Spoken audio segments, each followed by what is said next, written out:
for truck damage. Court come to order. All rise. Judy. Have a seat, please. Kevin approaches. Hello, Judge. Case 2095, Gonzalez versus Gilbert. Thank you. You're welcome. Judy turns to Bobby. Mr. Gonzalez, Yes, ma'am. you're seeking substantial amount of money to refurbish your car after it was hit by the defendant's car while your car was parked. Yes, ma'am. The defendants are seeking the same amount of money because they say that despite the fact that one of them did in fact hit your parked car, it was your fault. That's your defense. Yes, ma'am. Okay, Yes, ma'am. who was driving? I was driving. Okay. Mr. Gilbert, on what date did this incident happen? February 3rd, What time? about 5:30 in the morning. Who was in the car with you? Nobody. I was by myself. I was going to pick up my son You were going to pick up your son from where? from his mother's house to take him to school. And where does he go to school that he has to be there at 5:30 in the morning? He doesn't have to be there at 5:30. I have to leave at 5:30 to get him there by 7. Do you take him to school every day? No. What was different about February 3rd? His mother, stepfather, and the rest of their family was out of town. They had asked me to take him to school that day. Just for that one day? Yep. Yep is not an answer. Oh, yes, ma'am. Yes, Yes, is an Your Honor. answer. Okay, so it's about 5:30 in the morning, and I left my house. It was Look at me. raining. It was cold. It's pretty much the same route I take every day, not at that same time. I was approaching a stop sign at an intersection by the plaintiff's house, and I seen, I guess, either a reflection or what I thought were lights headed in my direction. So I swerved. And okay, you're still traveling, so you're moving. Does somebody have a diagram of where this happened? There it is. Okay. You were approaching a stop sign. yeah, I was approaching an intersection. So right on... Were you there? No, ma'am. Sit down. Yes, ma'am. Heather sits. You were approaching an intersection. Yeah. It's a two-way road. Yeah. And it looks to me from that, is that an accurate representation? Yeah, except for there was another vehicle on the other side of the road. Okay, but it looks to me that you're traveling sort of in the middle of the road. Yeah, it floods. Okay, and a car is coming from something. You're not sure what. Yeah, I wasn't sure what it was. We're not sure what. And I swerved. and I you- just got over to the proper side of the road. And your car swerved, and when your car swerved, it hit that blue car that's sitting there. That's the plaintiff's car that was sitting in front of his house. Mm-hmm. Uh-huh, is not Yes, an ma'am. answer. Yes, okay. Now, do you want to tell me what you did next? I went through the intersection, turned around to follow what I thought might have been a vehicle headed my direction. And when I didn't see a vehicle, I took my vehicle home. I parked it. I got my insurance information, my driver's license, and I walked back to his house to trade insurance information with him. Okay. You have a video of this incident? Yes, ma'am. From where? From my surveillance cameras? Is it set up for me to watch it Yes, ma'am. here? Yes, it is. Okay, I'm ready. That's your car, sir? Yes. Okay, let's see that again. Footage of a collision. Notice how the truck is covered? Okay, so you hit the plaintiff's car hard enough to push it up on the curb. Speed limit is 30 miles an hour. I've just asked you a question. Yes, ma'am. It looks as if you hit it hard enough to push it up on the curb. Yes, I did. But you told me a moment ago, Mr. Gilbert, and you just piped in that the speed limit there is 30 miles an hour. You said you were slowing down for a stop sign. Said I was approaching a stop sign. Well, when you're approaching a stop sign, you don't approach a stop sign at 30 miles an hour, especially if it's in a neighborhood that you've been in. But according to you, you drive that neighborhood regularly. Yep. However, not at that time. That's what you said. Yes, ma'am. So if you are approaching a stop sign, when I approach a stop sign, and if I know there's a stop sign there, I start applying my brakes a little bit before. Now, I do drive with some people who sort of like to play chicky with a stop sign, you know. Maybe the stop sign is going to move. Maybe it's going to become a welcome mat. So they wait until they get right up to it and put their brakes on. But that's not what you told me you did. No, ma'am. Okay, so now I'm going to say, if you were going very slowly, sir, approaching a stop sign, you wouldn't have hit his car with such force that you push him up on the curb. Okay, your defense is to this action, as I said, that he was parked and he had this car that was covered, and it was parked facing the wrong direction, which is totally irrelevant as to was facing the wrong according to direction. Texas state It law. was on. It's covered over, so you don't know which direction it was facing in. Certainly, the light wasn't on it. If you're I've like, I passed this. I didn't ask you for anything. You weren't there. Yes, ma'am. You weren't there. Yes, ma'am, but She lives in the neighborhood. She drives by it every day. Just a second. Years. What do I need that for? I have a video. Okay. I have a video. Can you see the stop sign in the video? No. You have no idea how close I was. You just told me you were approaching a stop sign. Yeah, Would there you is read a that stop back to sign. me? There is a stop sign. Would you read that back to me? I was approaching a stop sign. Does he say I slowed down? I was approaching a stop sign. I don't remember. It's about. I didn't say. I did not now say. you can leave. I did not say I was slowing down. Now you can leave. Heather leaves. I did not say I was slowing down. I said I was approaching a stop sign. Okay, that's what I thought. But that's why we have Whitney. Let's see, he says he was approaching a stop sign at an intersection by the plaintiff's house, and I can see either a reflection or what I see lights headed in my direction, so I swerve. Now I would like to see that video again one more time. I would like to see if I see something coming towards you.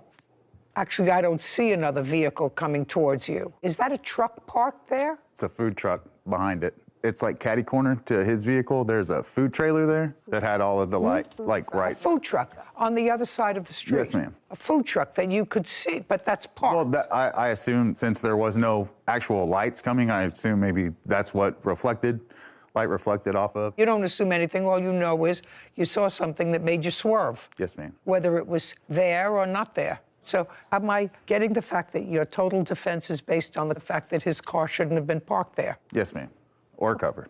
Yeah, well, but that's a finable offense, Mr. Gilbert. That's a finable offense. If it doesn't cause an accident. No, I don't think it caused the accident. You caused the accident. How did you I cause caused the accident. This is an inert object. According to my HOA guidelines, that vehicle is supposed to be in his garage. According to Texas state law, it's not supposed to be on the road. And I'm going to tell you, I absolutely agree with you that that's a finable offense if his car is parked.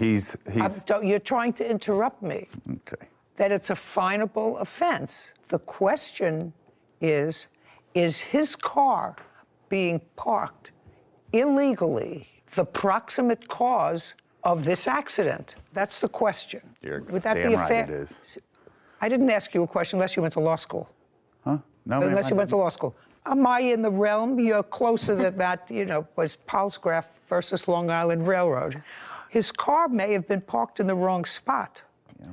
If you had somebody that left a baby carriage with a baby on the street, which is certainly against the law and would be a neglectful act on the part of the parent, and if you happen to swerve up to avoid something and hit that baby carriage, you can't say that baby carriage is the cause of the accident. No, you're the cause of the accident. No, the owner of the baby carriage is. No, you are. No, they are. How am I responsible for their baby carriage? Because your car is moving, sir, and if you're approaching a stop sign, you're not supposed to be going. If the vehicle wasn't covered, you could see the reflectors that are on it. That's what they're there for. Reflectors on what? Reflectors on the truck that's covered. They have headlights, turn signals, everything that's reflective that you could see. There was no reflectors or signals for me to see to know it was there. You would have hit it whether it was covered or not. Horse. Very good. May I please see the... That's horse. I wouldn't have hit it could I seen it. Kevin, I want to see what he's got as far as work for the car. Kevin retrieves a document from Bobby, then brings it to Judy. Okay, so this is clearly a project car, sir. Yes, ma'am. Yeah, it's people. It don't run. Get him out of here. Let's go. He's done. I swear. He's done. Okay. I think you are. Kevin escorts John out. Oh, that makes my life so much easier. Bobby grins. And later today. You wanted to go. There was no reason why you couldn't. That's why you drive a motorcycle, because you can get into tight places and you can go. But you look like an intelligent young woman. Thank you, Your Honor. Don't take chances. That was a chance. It could have been a lot worse. A woman nods. A courthouse. The Judy Justice logo appears. In the courtroom, Bobby. Bobby Gonzalez claims his neighbor, John Gilbert, hit his classic pickup truck. John is countersuing for car damage and harassment. By the way, both the defendant and his wife have a counterclaim. Their counterclaim is for damages to their car and for harassment. Well, since neither one of them can keep control of themselves, the counterclaim is dismissed. I'm looking at this truck, Mr. Gonzalez. When did you purchase it, sir, and from whom? In October of last year, I purchased it online. Do you have the bill of sale from when you purchased it? I don't have the bill of sale, but on the paperwork, I have the post on Facebook and how much I paid for it. It was for $8,000. Okay. I also have an appraisal on there as well. I see the appraisal, but I don't have what it's going to take to fix the spot where he damaged the car. He damaged the car in this whole side end. Yes. I mean, he's not going to give you a classic car. Well, I know. That's not going to happen. I know. I know Okay. that. That's not going to happen. And certainly, you do understand that I'm not awarding you anything close, even though they're two obnoxious people, anything close to $10,000. You do understand that, Mr. Gonzalez. You're going to have to get this car fixed right now. I'm looking. Where is a invoice for either the work you had done or an estimate to fix that part of the car that he injured? I cannot give that to you because Well, then I don't have it, the sir. vehicle is a classic. It's very hard to find that type of vehicle. Well, then what you're asking me is to guess, sir. Well, I can give you the rates as far as how much I'm You gonna have. can't give me anything. Okay. You have to take the car in to somebody who deals with classic cars. So this is a 70-year-old truck, and it's certainly beat up. You had it covered for a long time. It shouldn't have been on the street. You do know that. And I assume that since it's not driven, you didn't have it insured. Well, I took it out for Halloween, just for the kids. Well, I mean, where do you suggest that I conjure up a figure of $10,000 when you have a car that's a year old that has never been driven, that you take out and it's a Halloween ornament? So let me explain this to you. I have to guess at a figure. I would be prepared to award you $2,000 to fix your car because I did see that it had to be damaged as a result of the damage to the defendant's car. If you feel as if you would fare better in your local small claims court where this case came from, because I have dismissed their counterclaim, I will dismiss your case without prejudice and you can take it back to the lower court. Take your choice. I'll go ahead and take it from you. I know I'm not going to get anything from them. Very good. Judgment for the plaintiff in the amount of $2,000. Counterclaims dismissed. Fix your car. Thank you. This court is adjourned. Well, I didn't agree on the price, but with them kind of people, I'm not going to get my money back. It's time to get it repaired. I think you have to be a certain kind of person to not take any accountability when you hit a stationary object. I'll admit, I think that it was probably a 90%, 10% split, 10% plaintiff's fault for parking on the street. I looked up the section code in Texas and did find that if you leave a car longer than 5 days on the street, you're in violation of a code. But like you tried to explain to the very hot-headed defendant, that's a finable offense. That doesn't mean you can ram into it with your vehicle and not be at fault. I just don't know how you take zero accountability after hitting a stationary object. I don't know either, but that's, I think, a problem with a country that's grown up in the last 50 years, that it's never your fault. Yep. It's always somebody else. It's the state's fault. It's the city's fault. It's somebody else's fault. And it's sad because I know that there was lots of acrimony between the two of them without it. But they were hotheads. This is the first time you ever saw me send somebody out. A long time. Yeah, long time since I've seen it. Yeah. But when they're clearly not getting the message and they're being hostile, that's not the proper way to come to court. No. Especially when you're in the wrong. All right, but they have to live near each other. I hope that they sort of get it together. Just keep your fingers crossed. Yeah. Case 2067, Garcia versus Tarrant. All parties, please step forward. Amari Garcia is suing fellow motorist April Tarrant for damages from a motorcycle accident. This is a case that's about an automobile-motorcycle collision. Each one of you claims that the other is responsible for the collision.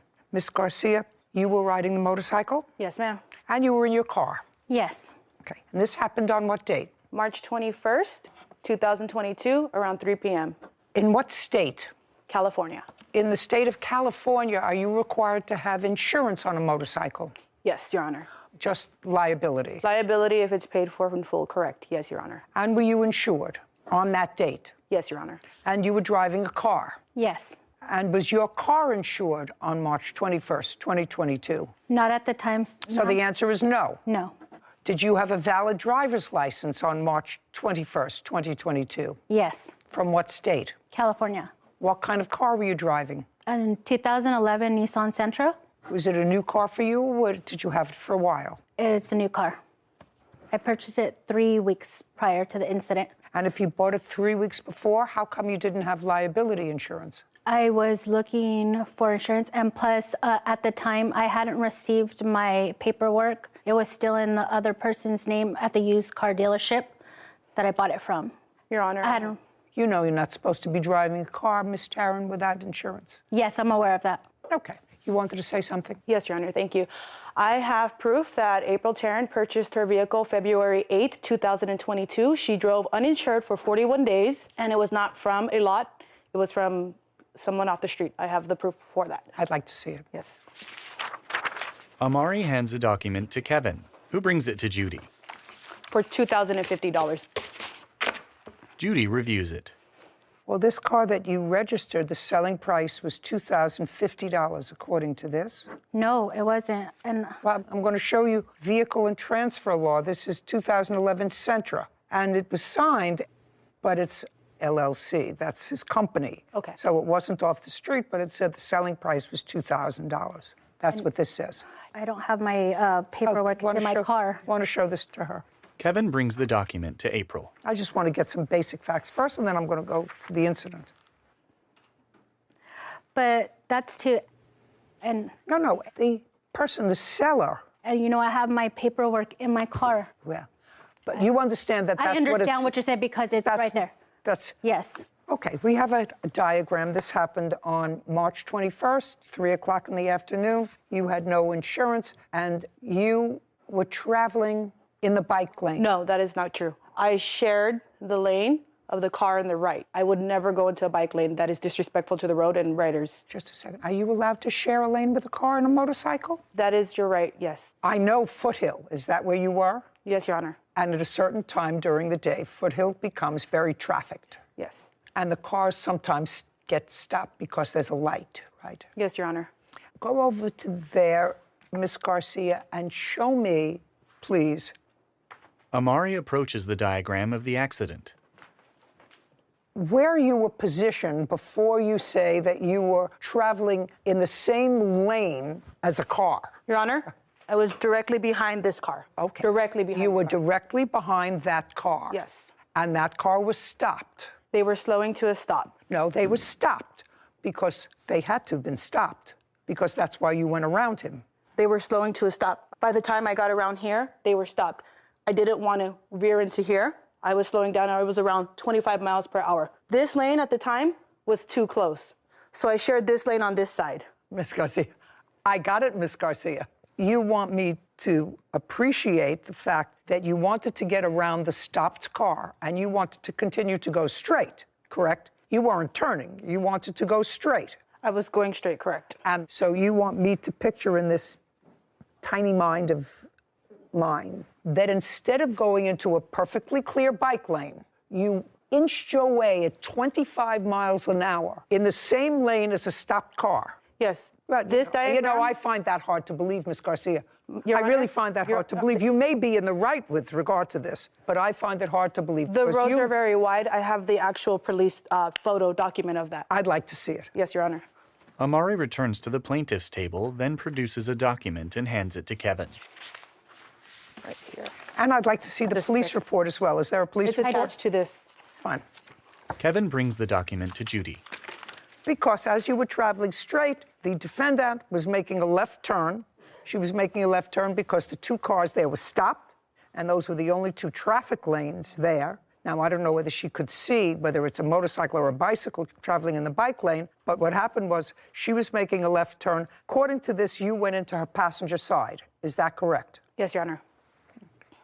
Caption, coming up. So where is the motorcycle now? I no longer have it. The towing company, they sold it. What are you driving around in now? 1995 Chevy Baville. Atta girl!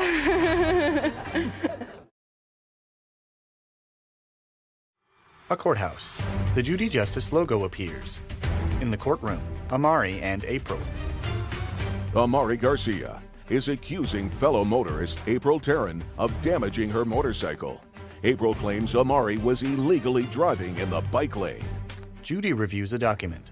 Who was in the car with you, Miss Taryn? My son and his girlfriend. one of them had an injury. Yes. My son's girlfriend, she was in the driver's passenger side, and while I was turning into the lane, I just felt a crash and saw glass going into my car, and then she was cut. Okay, and you had an injury to your knee. Yes, I have several injuries, and I have photos as well.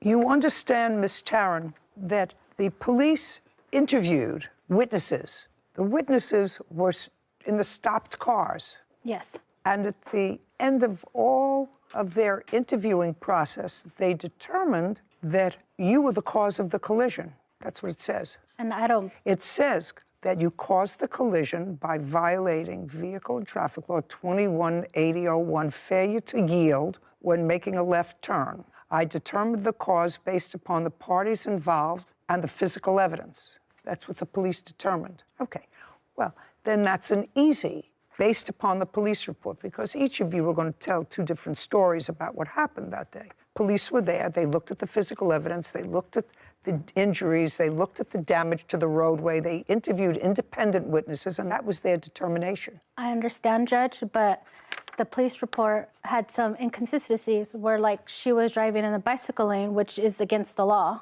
And what I was doing, I was making the left turn, as you know. And these two front cars, which one of them was a witness.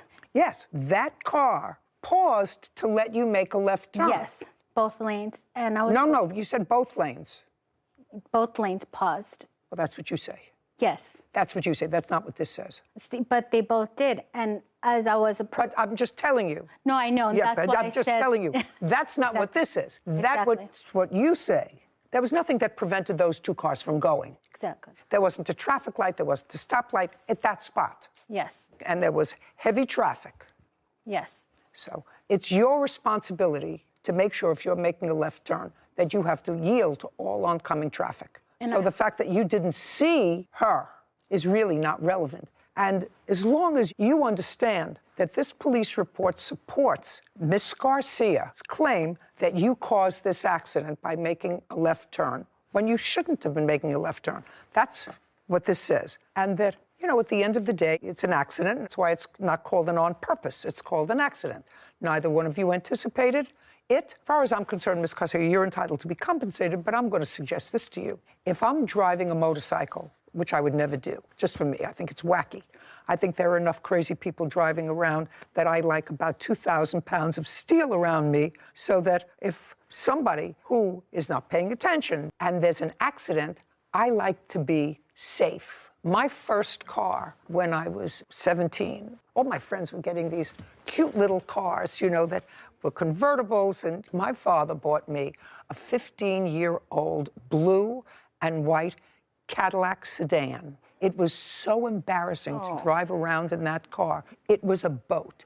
Oh, come on. Everybody else is getting these cute little Corvettes, even if they're used ones. And my father, who loved me a lot, said to me, sweetheart, if you get into the accident, I want you to come out unscathed. And this ensures that you got a shot if you get into an accident. And I feel better. So I'm just telling you, if you're going to drive a motorcycle, don't take shortcuts. I know this place on Foothill, and I know what happened here. You know, you wanted to go, there was no reason why you couldn't. That's why you drive a motorcycle, because you can get into tight places. But you look like an intelligent young woman. Thank you, Your Honor. Don't take chances. That was a chance. It could have been a lot worse. What was the damage to your motorcycle? I have pictures. Would you like to see them, Your Honor? I would. I did look it up. Lane splitting motorcycles is legal in California, based on the California Highway Patrol. Amari hands photos to Kevin, who brings them to Judy. She reviews them. Okay, no, I see the pictures. So where is the motorcycle now? I no longer have it. The towing company, they sold it. They sold it for $70, they claim, and I got hit with collections afterwards. I have the bill for that if you'd like to see that. How much did you pay for it? $6,407. Do you have the bill? Yes. I'd like to see it. For my motorcycle, what I paid for, correct? Yes, what you paid for it. Amari hands a document to Kevin, who brings it to Judy. She reviews it. What are you driving around in now? A 1995 Chevy Baville. Atta girl! Atta girl. Okay. I'm giving you the value of the motorcycle. Thank you, Your Honor. Which is $6,407. I'm not splitting whose fault this was, actually, but I'm not awarding you any punitive damages for her. She had injuries in her car. You were slightly injured, but both of you seem fine now. I don't think that you were careful enough when you were going straight and around that car that was stopped. But the defendant didn't have insurance, and she was cited by the police for violation of a traffic law. So I'm giving you the cost of your motorcycle. Thank you, Your Honor. Judgment for the plaintiff. This court is adjourned. So I actually ended up, after the car had made impact with me, the bike went that way. I went up into the air. It was really frightening. I hit the ground. I hit on my elbow. I've never experienced that before. I was really scared. I thought, like, oh, this is it. My legs are out. And like I said, I was being cautious, and thankfully I wasn't. But it ended up in that kind of situation. Definitely more safely as far as better gear, and, you know, like she said, don't take a shortcut or anything of that sort. Sarah. So I looked up lane splitting, and in California, it's one of the few states that allows it for motorcyclists. It does say inexperienced riders shouldn't attempt it because, like we see, it's very easy to get hit or for someone not to see you if you're splitting between lanes, but it is legal, so she wasn't in the wrong by lane splitting, but I... For an illegal eviction, security deposits, and an assault. Court come to order. All rise. Have a seat, please. Kevin. Hello, Judge. Case 2085, Schumann versus Back. Thank you. You're welcome. Mr. Schumann. Yes, Your Honor. I assume this is your wife? My girlfriend. Girlfriend. And my son, Blake. And your girlfriend is here just for moral support? She wasn't living with you in the house? She wasn't living with me, no, but she was... Sit down. I was a witness. Sit. A part of it. Sit down. A big part of it. She was not living at the house? No. Good. Just you and your son? Yes. And you were tenants of Mr. and Mrs. Back for how long? I think it was 6 years. Starting when? When did I sign the lease? August 2016. Don't help him. Okay. Yeah. Yeah, 8/1/16. And which unit do you rent? Because they also live in the house. Yeah, it's 3 floors. I have the middle, and the top is just a little loft. Comes with a little loft. And did you move in there with your son? No, in the beginning, no. He wasn't with me. Was it just you? It was just me. And when did he move in? Probably 2 years later. 2018? Yeah. How old is he? He's 15. Now, in 2016, everything going well with your landlord? Yeah. Same landlord? Yes. What about 2017? Everything's good. Everything's going fine. 18? Must have been going fine because you brought your son in to live with you. We did have a few incidences that I had to call the police then. Okay, so in 2018, you had to call the police? Yes. When in 2018? First time Mrs. Back came, and she had a problem with Blake. She said he walked too hard upstairs. Okay. Now, before Blake came with you, with whom was he living? With his mother. How long was he living with his mother? Since he, Since he was born? Yeah, since birth. And did you visit with him before he came to live with you? Yeah, I had him every other weekend and Tuesdays and Thursdays. So something must have happened in 2018 because he's 15 years old, he's in high school. You want to tell me the reason? Angela, I want you to bear in mind, this is my business. Yeah. You want to tell me why your son came to live with you? And if you just want to say to me he and his mother weren't getting along, I will accept that. No, that's not why. She wanted to move to Florida, and she said I could have Blake. Interesting.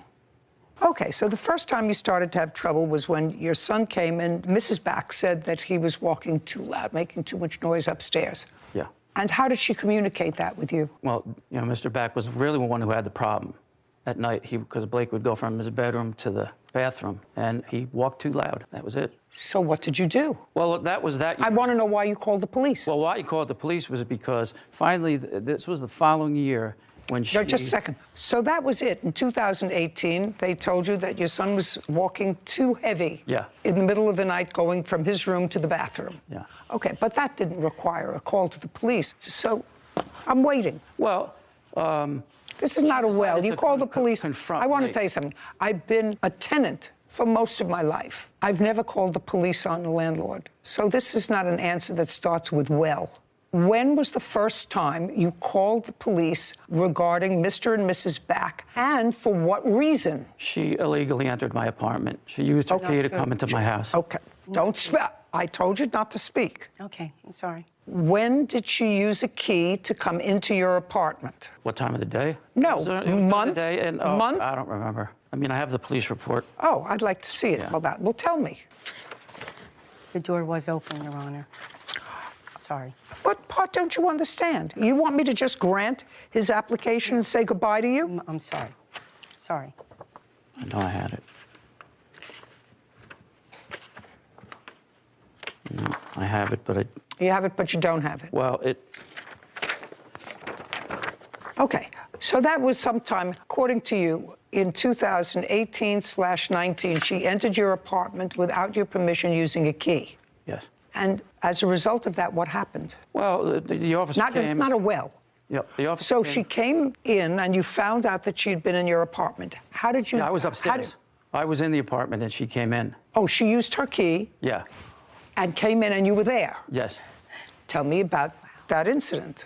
So she came in. She confronted Blake, then I went upstairs. Just a second. She confronted Blake and you went upstairs. Upstairs from where? From downstairs. So you we were coming home. She came running down the block, saw that we were home, and started telling Blake that he walks too loud. You're walking too loud. You're walking too loud. Just a second.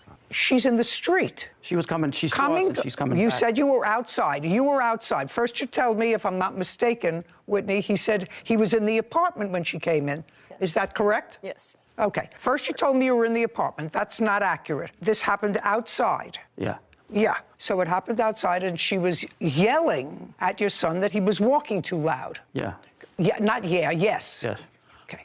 And now she's outside coming from the beach. She's telling him, you're coming inside, keep going. Then we went inside. I said, okay. Just a then. second. I said, okay, I'll tell him to walk a little softer, levitate a little bit. And we went inside, and I got onto the phone talking to somebody. I guess she heard me talking, and she opened her key and came up the stairs and started yelling. I wasn't yelling at Blake. I wasn't doing this to Blake. I wasn't doing that to Blake. All right, next.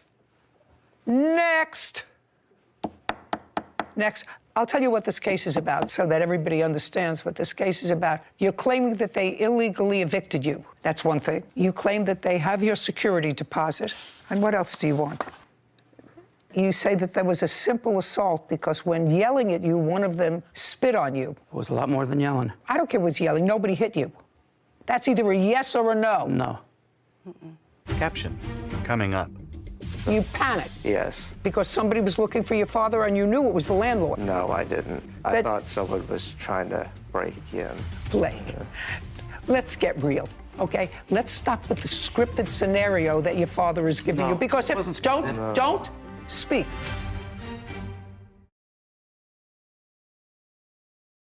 A courthouse. The Judy Justice logo appears. In the courtroom, Daniel, Diana, and Donald. Daniel Schumann claims his former landlords, Diana and Donald Back, owe for an illegal eviction, security deposit, and an assault. Diana and Donald are countersuing for apartment damage. Now, illegal eviction, return of security deposit. And you lived there until when? Until June of this year. Now, in June, something happened, and that's where your girlfriend has some information, because it was June 3rd. You are Gina. Yes. Perfect. You and Gina were in bed asleep. Does Gina have her own car? Yes. Do you have a car? Yes. So that's two cars. Yes. Where are you supposed to park? Well, we don't have a driveway, so you can park on the street if you want. Okay, so you weren't parked anywhere near the house? No, across the street. Correct? Yes. So his cars weren't blocking yours? Yes, they were. Where was your car parked? My car was parked out front behind his disabled spot that he has for himself, and only him. Just a second. Behind him. There's a disabled parking spot on a public street? Yes, but it's only his, for his number only. So no one else could park there, or they get ticketed and towed. Even if you're disabled. Shh.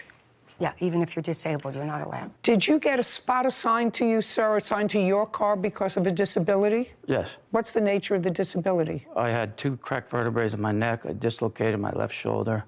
I have herniated and ruptured discs in my lower back and nerve damage down my left leg. So you have a place to park? Yes. Were you or your girlfriend, Gina, in any way blocking Mr. and Mrs. Back's car? No. Okay. Did you see where they were parked? Yeah, she was parked on the street in front of the house. Their car was parked in the street in front of the house? Yes. Okay. Go. June 3rd, where was your car? So my car was parked behind his disabled spot, My husband came in and showed me a ticket that was on my car, and I couldn't understand it because there's no meters or anything. And when I went to look at the ticket, it took me a little time.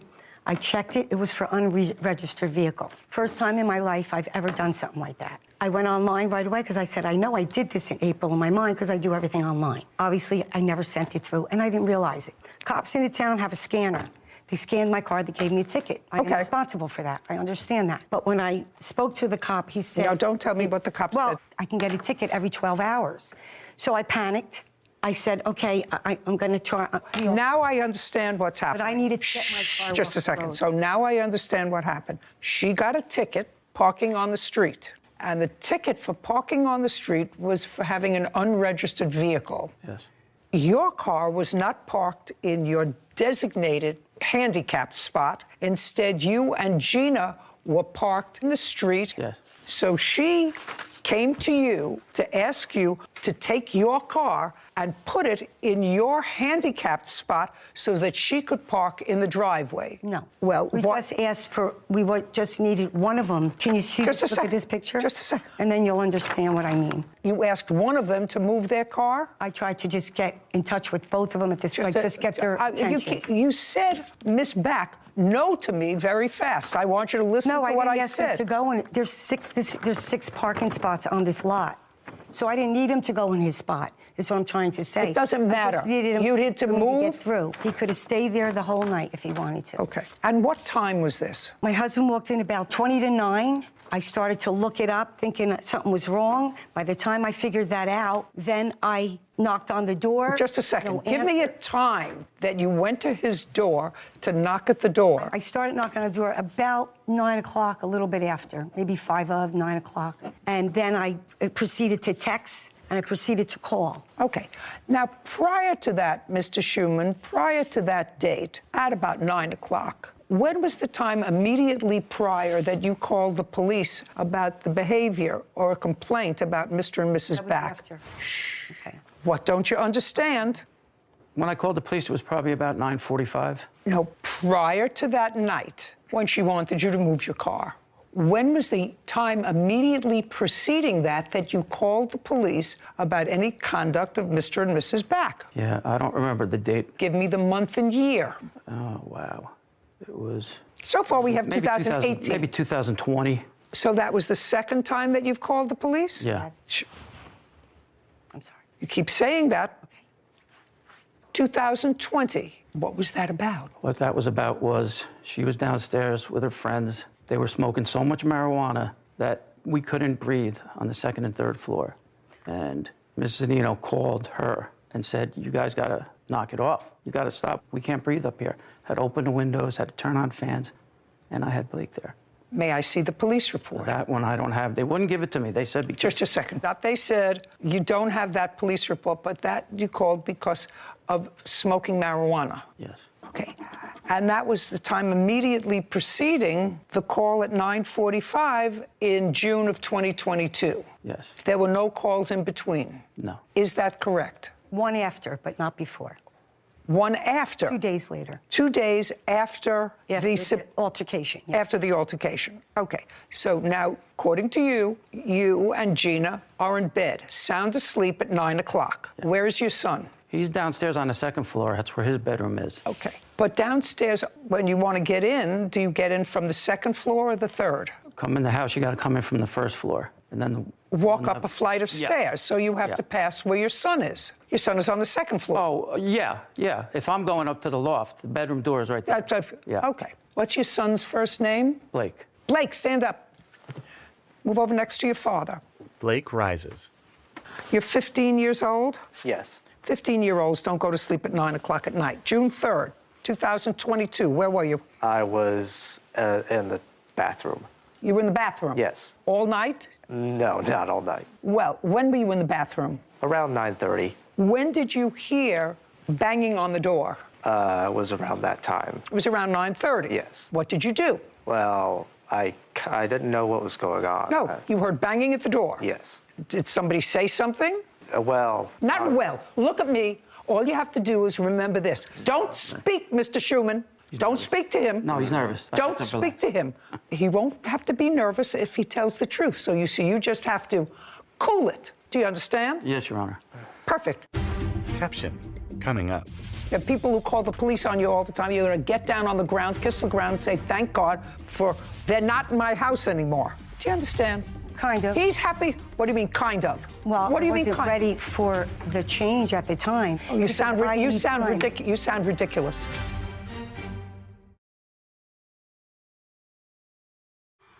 A courthouse. The Judy Justice logo appears. In the courtroom, Daniel, Blake, Diana, and Donald. Daniel Schumann has accused his former landlords, Diana and Donald Back, of wrongfully evicting him and keeping his security deposit. You came here. You brought him. Just remember that. You came. I know. You brought him. What did you hear when you heard banging at the door? I heard Don scream, Dan. You heard Mr. Back? Yes. Mr. Scream what? Dan and... Dan. Yes.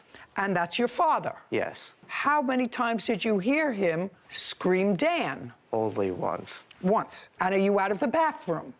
Well, I did. That's not an well. Sorry. Are you out of the bathroom or still in the bathroom? I'm still in the bathroom. Okay, so you're still in the bathroom. Yes. Was the door open or closed? Closed. Closed. So behind a closed door in the bathroom, you heard Dan from the floor below. Yes. Dan. Now, what did you hear after that? Is not an answer. What did you hear after that?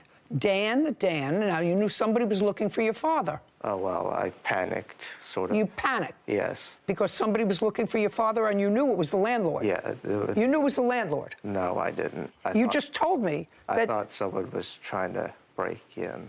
Your Honor, You mean, just a second. Blake, let's get real, okay? Let's stop with the scripted scenario that your father is giving you. Because if... Don't speak. Because at 9 o'clock at night, if somebody is banging at the door and calling your father's name, then it doesn't sound like a break-in to me. If somebody's banging at my door and somebody is yelling out, Nana, Nana, I know they're not trying to break into my house. It wasn't. Do you banging understand? at the door. Do you understand? It was the whole house was shaking. Okay. The entire house. Mr. Schumann, I'm not speaking to you. Do you understand? You brought this ridiculous lawsuit. You brought this ridiculous lawsuit. The truth has to be told. I can't tell. Just a second. Because they're lying. Mr. Schumann, No, you're lying. You're lying. Mr. Schumann, you brought this ridiculous lawsuit, except for one thing. I'm finished with you. Sit down. Blake sits. Your Honor, I wasn't even the one who called the cops at first. Just a second. The neighbor across the street called first because... Mr. Schumann, you have a police report? Yeah. Then I'd like to see where the neighbor across the street called the police. Yeah, that says it in Just there. a second. I'd like to see it. He also called. Shh. Okay. Yeah, when I called, they said someone else has already called. Give this back. Give this back. They don't understand not to talk. All right. I'm about finished with you. You moved out? Yes, I was illegally evicted. Great. It's a great thing that you moved out. It's a great thing that you moved out because you don't want to be with such bad landlords who yell and scream in the middle of the night, who smoke marijuana around your 15-year-old son who would never think of doing that, right? Right? Yes. Yes, of course. And so it's a good thing that you found someplace else to go. Well, it is a good thing. It's a very, very good thing. Stress that's off me now. Perfect. Then it's what we call a mitzvah that you moved out. Okay? The only thing that I'm entertaining on either side is, on your side, the return of your security deposit. Do you understand? Yes. How much was your security deposit? $1,750. When you left, did you get any of your security deposit back? No. What date did you leave? It was the last day of June. So it was June 30th. And you paid June's rent? Yes. So now you're going to have to explain to me, Mr. and Mrs. Back, and I think I'm going to go to Mrs. Back, why you kept their security deposit. Well, Your Honor, he signed a lease when he first moved in. Just tell me why you kept their security because deposit. He was asked to give me 60 days notice, written 60 days notice. Forget it. There are people who call the police on you all the time. You're going to get down on the ground, kiss the ground, and say, thank God for they're not in my house anymore. Do you understand? Do you understand? Kind of. He's happy. What do you mean, kind of? Well, what do you I mean, wasn't ready for the change at the time. That's why I always ask for 60 days notice. Oh, you sound ridiculous. I'm sorry. You sound ridiculous. Do you understand why she sounds ridiculous? You had very, very bad experience with your tenants. Police were called. I don't know, I've lived in places all my life. Police were never called on me as a tenant. I never called police on a landlord. Out there in the near audience, I want to know how many of you ever called the police about your landlord? Raise your hand. I just want some idea. Raise your hand. Don't tell me the truth. Okay, good. Now, how many ever called the police on a tenant? Look at all this. How many times? Twice. Great. Landlord or tenant? On a tenant. You called about a tenant? Yes. About a disruptive tenant? Yes. So, with the exception of Kevin, who is a businessman, entrepreneur when he's not here, taking care of my business here, and he called the police twice because of a tenant. Nobody else has ever called the police, so you should say, thank you, Lord, for getting rid of these tenants who called the police, and not give me baloney about a 60-day notice.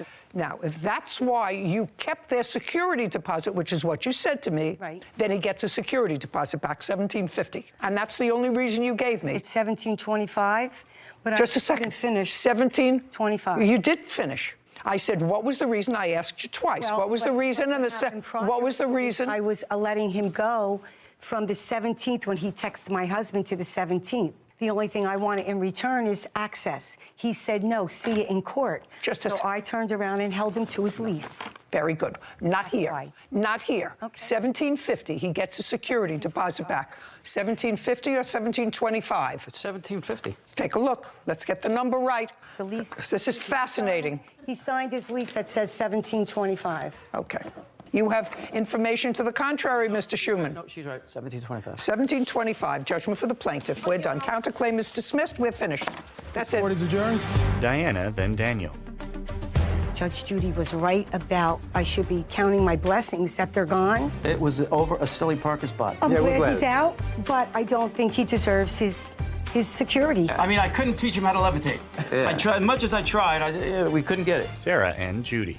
I'll never understand why acrimonious Video services. Court come to order. All rise. Thank you. Have a seat. Kevin. Hello, Judge. Case 2089, Brooks versus Manley. Thank you. You're welcome. Ms. Brooks, you are a realtor. Yes. And you also decided to go into the business of buying houses, fixing them up, and flipping them. That's correct, Your Honor. When did you decide to do that? I started my company in 2017. Was that just a real estate company, or was that the company that bought houses and renovated them and sold them? Which one? That was my company that I started for flipping houses. Do you have a partner in that business? No, it's just myself. From 2017 until now, how many houses have you sold and flipped? This would have been my third one. The house that we're talking about now? Yes. And when did you purchase that house? I purchased it in March of 2020. How much did you pay for it? $200,000. This is what the case is about. For that house, just that house, you commissioned Mr. Maney? Yes, ma'am, Your Honor. And you're a videographer? Yes, Your Honor, photographer and videographer. To video for the purposes of advertising the project from start to finish, what it looked like when you purchased it, and sort of ongoing throughout the process, taking video of what you did to change cosmetically the inside and or the outside of the house. And you had an agreed price with him, which you paid. How much was that? $1,919. And it is your claim that since Mr. Maney did not finish the project and did not take the end product of what the house looked like when it was finished, you acknowledge he did come at other times and took video of what the house looked like at the beginning and the middle. Is that correct? That's correct, Your Honor. But didn't do the video of the end, that you want your entire $1,919 back? Yes, Your Honor. Whatever he says. Mr. Maney says that you were difficult, that it was impossible, the job was supposed to take 4 months, it took almost a year, he didn't sign on for that, which may be. But more important, is there a video? Do you have a video of what he took? Do you have a video of what you gave her? I have in my Google Drive a ton of video of what I've taken, but at the end, I have evidence showing we had scheduled for me to come in and do that final video. Everything was on point. Then she tells me here, no, it's going to be completed. Just a second. Oh, sorry. I'm going to let you have an opportunity. Okay, sorry, Your Honor. To tell me what your defense is to this case, if you need one. I just want to see some video of what you took. Doesn't anybody have that here? I mean, if 3/4 of the project was completed with video, and the only thing, according to you, that he didn't do was the end, that's what you just told me, correct? Yes. Okay, so did he give you the video that was done? I got nothing, Your Honor. Your Honor, she has had access to the Google Drive with all of the video components in there. I cannot complete the final edits to put everything together until she completed things on her part, which was never done. Which was spoken about from the beginning. Completing things on her part meant completing the house. Completing the house, talking points. Okay, but video is completing the house. That's part of it. Part of it, and the other one is audio where she tells you what's been done. Yes, Your Honor. I'm just thinking out loud. Why didn't you do that yourself? Your Honor, I never had a video to be able to go and do my... No, I'm saying, did you have access to what he had done up until that time? That's either a yes or a no. Did you have video capability of seeing what video he had shot? No, Your Honor. Okay. Do you have some evidence to show me that the plaintiff had access to the video that you had shot of 3/4 of the project being completed? I believe I have something in here about uploading stuff into the Google Drive, which if she didn't have access to that Google Drive, then how did she upload the final walkthrough video that I do have evidence of that is not professional, that I was unable to complete due to her lack of commitment? Just a second. You have video of what? There is video evidence of the final walkthrough that was done by somebody on a phone camera because she canceled on me last minute when we were supposed to do it. Just a second. Where did you get that evidence from? She uploaded it into the Google Drive that had all of the videos, which she had access to, obviously, so if she put it in there. So what you're saying is Miss Brooks added a video of a final walkthrough that was done by whom? My son. By her son. And she added that final walkthrough to the Google Drive, and therefore you were able to get it. And she tacked that on to the work that you did complete. Is that what you're telling me? All of the rest of the videos are in that same Google Drive. It's in the same Google Drive. Which she had access to the entire... Now I'd like to see the video. A video appears on a monitor. Which is not professional quality. Shh. Footage of a kitchen area, then of a living room.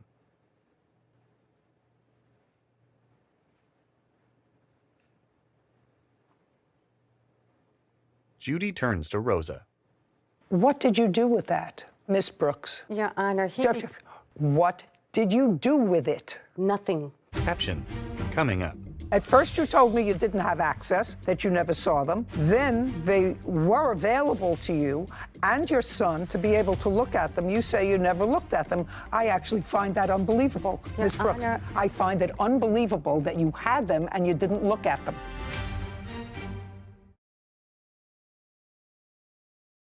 A courthouse. The Judy Justice logo appears. In the courtroom, Rosa and Garrett. Rosa Brooks claims videographer Garrett Manny did not finish her home renovation video. You didn't send it to him. There's no question you didn't send it to him. He requested... You did not send it to him. No, I didn't personally. No, my son sent it to him. How do I know that? He requested it from my son because he asked me to, but I did not know how to forward it to him on the format that he was requiring. I also have tried to meet with Mr. Manny to have him upload or transfer all of the video that I videotaped of when he couldn't make it to his office so that he can upload it onto his computer so he can edit it. He never gave me an edited copy of Just a second. Miss Brooks, is what you're telling me you have never seen any video of the 3/4 of the job that you acknowledge that he did? Are you telling me you've never seen any of those videos? Never seen any of those videos, Your Honor, only when he was recording it at the property. Mr. Maney, you wanted to show me something. Yes, Your Honor. Well, there is... At the beginning, when we started. A few things here. First of all, you have on your Google Drive yes, Your Honor, all of the video that you took. Yes, Your Honor. And you currently have it. Yes, Your Honor. Is there any way that I can see any of it? Absolutely. I also have another video that shows real estate videography work that I've done for other clients. I'm not interested. I'm not interested in that. You should also be able to see on the Google Drive who has access to it. Oh. I removed the access when this case came up because I didn't want, at this point, I don't trust the plaintiff. So I removed her access so that she couldn't go and delete the videos and try to claim that she never had access. To them. Got it. Let me see. Give the phone to Sarah, please, Kevin. There it is, flip videos. That's all the different files with all of the different videos. And there may be something that you can push in there to see when people had access at one point, because I had access for herself as well as her son. And she has prior uploaded videos into there herself. There's more than 30 videos in here, and those are just files. I see the two little people on Google Drive, which usually indicates that it's shared with more than one person. Is it currently shared with anybody other than the defendant? He said he took her off the shared access. Rosa Brooks does have access to all of the videos. She does. Your Honor, can I explain why he set up that folder? Because I also took video myself to upload onto that. He showed me how to do that. He told me that you also did, but he said that this file also includes the video footage that he took. Yes, but it was never edited, so I can do voiceovers. Just a second. I asked you a specific question, Ms. Brooks. I said, did you ever see any of the video that he took? Your answer was no. No. Correct? Correct. Well, the fact that you didn't look at it, I don't believe. I find no validity to why, if you had it and you were coming to court today and you were dissatisfied, why you wouldn't look at it. You had your son have access to it, and I don't know how old your son is, who took the end video. I'm going to look at some of it, but it's clear to me that Mr. Maney performed a substantial amount of work for you. Clearly, $1,900 worth of work, clearly. So what happened at the end that caused you to have your son do an end look at what the place looked like? I don't know why, but Mr. Maney said that he has an email from you that I'm going to look at now. That would sort of be dispositive of what happened at the end run of this case. Well, Sarah, could you give me just one look at his? Sure. So he has all of these different files for different sections of the home, driveway, fireplace, and if you click on them, these are all of the videos taken for flooring. And if you click on this, it's a video of them doing flooring, and you can see who has access to the clips, her son, Jeffrey and Rosa. And the owner is the defendant. Mm-hmm. Okay, got it. And there's probably over 50 videos in the file. So that you and your son had access to these videos over an extended period of time. The fact that you didn't look at it, that's not my problem. Your Honor, my son did that video late at the end, towards the end of the... What I'm telling you is you had access to these videos. Well, at first you told me you didn't have access, that you never saw them. Then they were available to you and your son to be able to look at them. You say you never looked at them. I actually find that unbelievable, Ms. Brooks. Honor, I find it unbelievable that you had them and you didn't look at them. I didn't feel it was a need to look at them, Your Honor. I was anticipating going up to Mr. Manny's office, so once he edited, I could do the voiceovers on them. Okay. There was no real Ms. Brooks, purpose. I don't believe that you didn't look at them, madam. This was a $200,000 investment that you made, and this was a project. The first time that your business had done it, I don't believe that you didn't look at them. How much did you sell the house? That folder for me to how much did you put my videos into. How much did you? You're trying to talk over me. That's not happening. I'm not. You sold the house in what month and year? The house closed on January 2022. And what did you sell it for? $555,000. So you made $350,000. No, Your Honor, $270,000 went into the house renovation. Just a second. You sold it for $350,000 more than you paid for it. Your Honor, I use hard money, and there's lots of. Just a second. I know you're arguing with me. You bought it for $200,000. You sold it for $550,000. Yes. My math is not great, but that's a difference of $350,000. That's all I said to you. I said you bought it for $200,000. You sold it, and the difference between the purchase price and the sale price was $350,000. Yes, that's correct, Your Honor. Caption: coming up. So even if you made, in those few short months, $150,000, you didn't do the physical labor on the house. You had workmen do the physical labor on the house. I did some of it, Your Honor. Well, you made a handsome profit. I want you to tell me what you think his work is worth.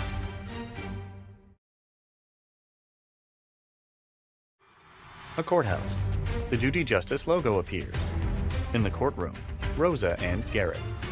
Rosa Brooks has accused videographer Garrett Manny of not completing her home renovation video. Now, you sold it in January of 2022. That's correct. That's when it closed. Yes. When did it go into contract? Early in the project, Your Honor. It was pretty much the third month after I purchased it. So I purchased it in March. It was under contract around July of 2020.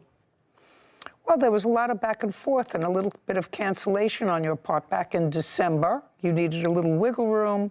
Looks like Monday would be a better day. First it was Friday. So there was lots of back and forth on the endgame video. Yes, Your Honor. He also what? He also canceled as well. He has to... Well, that's all right, but Yeah, back and forth. We both had cancellations, and... I understand that, but this was for the final piece, which is what you're complaining about, the final piece. Your Honor, he was not responding to me at some point when I tried to contact him to get the opportunity to go to his office to give him the rest of the footage that he needed, that he requested, that he was difficult about because I wasn't able to forward it to him in the format that he needed it for. I offered to come up to his office so that he can, you know, transfer from my phone. I'm going to ask you a question, Ms. Brooks. I just want to see what I'm dealing with. Yes. How many files of video did he have? Oh, I can't tell. You told me 30? There's at least 30. I had tons of video myself in there that I uploaded that he taught me how to put into those folders. A lot of those videos are my videos that he didn't take. I don't care. It was on the same thing that you could have looked at and told me that you didn't, which I don't believe. So I want you to understand that. He was involved. There are 30 files. I want you to tell me, how much do you think that on a time basis Mr. Maney is entitled to? You paid him $1,919. He did clearly countless of hours of videoing your project. At the end, it turned south, and the videos were available to you. I want you to give me a figure of what you think is fair. Fair. I don't have a figure that I think is fair because, first of all, he spent 10 minutes on each visit, first of all, to do his filming. Where does he live? Second, he lives like the next town over from me. Just a second, so he has to get there. Yeah. I want you to think, Ms. Brooks, I want you to think of what you personally did to make a profit of $350,000. Your Honor, I didn't profit that amount. I'm telling you, that's the difference. You may have spent money in renovating the property, but that's the difference between what you purchased it for and what you sold it for, $350,000. So the sweat of your brow, your work ethic is worth something. So even if you made, in those few short months, $150,000, you didn't do the physical labor on the house. You had workmen do the physical labor on the house. I did some of it, Your Honor. Well, maybe, but you made a handsome profit. I want you to tell me what you think Mr. Maney's work was worth to you, because I'm telling you right now, I am viewing this case as if you and your son had access to 3/4 of the finished product. So I want you to tell me what you think his work is worth. Your Honor, it's worthless to me that I didn't get the video. Okay. I had a website that I needed the video for once the job was completed. Well, that's unfortunate. You should have had your son do it. Since you can't give me a figure, I'm dismissing your case. We're done. Thank you. Court is adjourned. Rosa, then Garrett. First of all, I paid him for something that I never got anything for. They had access to the files the whole time. And as far as him saying he uploaded some videos... The only reason I wasn't able to get the final video... Yes, they were uploaded, but I never got a chance to really review them. It's because she canceled on me like 12 hours before we were supposed to do it. I was not anticipating on reviewing anything that was not edited. It was her lack of put together a commitment. Not to pay for anything up front until the project is finished. You just can't make everybody happy, but... Don't trust anybody. This is the only client I've ever had that was not happy. That says something. Sarah and Judy. I love Google Drive. They leave a record. You can see who started the file, who shared the file, who has access to it, who had revoke access. So I could see as soon as I logged in, he was very organized. He had different areas of the house labeled, individual videos of flooring progress, all of those were owned by him, shared with the plaintiff to be able to view them. So I don't understand why people lie about things that are so easily to be fact-checked. And did it make sense to you that if you had this project going and it was the first time that you were memorializing one of your flipped houses, although she had two before, that it was something that she was interested in? I know for myself on Google Drive, you get emails when things get uploaded. I would have been checking the second that the video got uploaded. It doesn't make sense that she didn't look at them. No, not at all. There were some videos that she potentially did add to the Google Drive, so I did see some of those. Well, that's so interesting, because in order to be able to do that, you have to know access. that. Right. Didn't make sense. Not only didn't it make sense, but she had an end video, and it was clearly from the emails back and forth. She would make a date and then say, you know, her buyers aren't exactly ready. She needs a little more wiggle room. Could you make it this? She made it. Anyway, I found it sort of unbusinesslike. Did not. Filing of false police reports and harassment. Court come to order. All rise. Judy. Have a seat, please. Kevin approaches. Case number 2068, Automatis versus Albrecht. Thank you. You're welcome. Mr. Albrecht, I'm going to start with you, sir. Yes, ma'am. You are the current live-in boyfriend of the plaintiff's ex-wife? Soon to be. Of the plaintiff's wife. Correct. Mr. Adamus' complaint is that as a result of you making a call to the police, he was defamed when you said that he was trespassing. It was a false call to the police, and he wants to be compensated to the tune of $2,500. That's what the case is about. So in order to make this whole thing in context that I understand, how long have you been living with Mrs. Adamus? Since June of 21. How long do you know her? Since January of 21. Have you ever been married? Yes, I have. When and for how long? Previously to April of this year, I was married for 15 years. So you were married when you moved in with Mrs. Adamus? Yeah. Legally? Legally. Did you own your own home? I did. With your then wife? Correct. Did she stay in the house? She did. Does she have a boyfriend? Yes, she does. Do you like him? No, I do not. Does he live in the house? Not at this time. Did he ever? Yes, he did. And you didn't like it? No, I did not. Judy grins.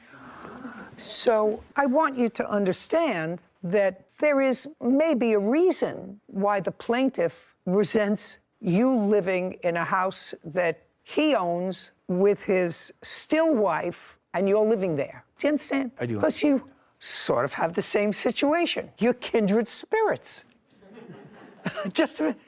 Actually, you're kindred spirits. Except my 15-year-old son also lives with this young man. So who cares? Oh. Well, that's all right. But you understand why he might be annoyed. I do, but... Okay. So now, understanding all that, I want you to tell me, because I'm not totally sympathetic with you, sir, because if you and your wife are divorcing, you're entitled to move on with your life, and so is she entitled to move on with your life. Where do you live? You live in an apartment? I live in a condominium. Okay. How long have you lived in the condo? I've lived when we separated March of 2021. And who do you live with? I currently live with my... No. Who do you live with is the question. My older son. And how old is he? 19. And how many bedrooms are in the condo? 2. And what about you? Have a girlfriend? Yes, I do. Ever stay over? My house? No. Do you ever stay at her house? No. Does she live with her children? Yes. And is she divorced? Yes. And she stayed in the house? Yes. You see how all these things go? It's just, as the world turns, it's just what happens. Been there. Understand it all. Can either make it hard or difficult. Who pays the mortgage on the house? Paid off. Okay. So you have one teenage child, your wife has the other. Yes. And how close is the judgment to divorce to being finalized? Not close. Not close. Is that for financial reasons or custody reasons? Financial. Had to do with the house? Yes. Okay. How much is the house? I'm just fleshing this out. Speculating. Probably because I'm a little bit of a yenta behind this purple robe.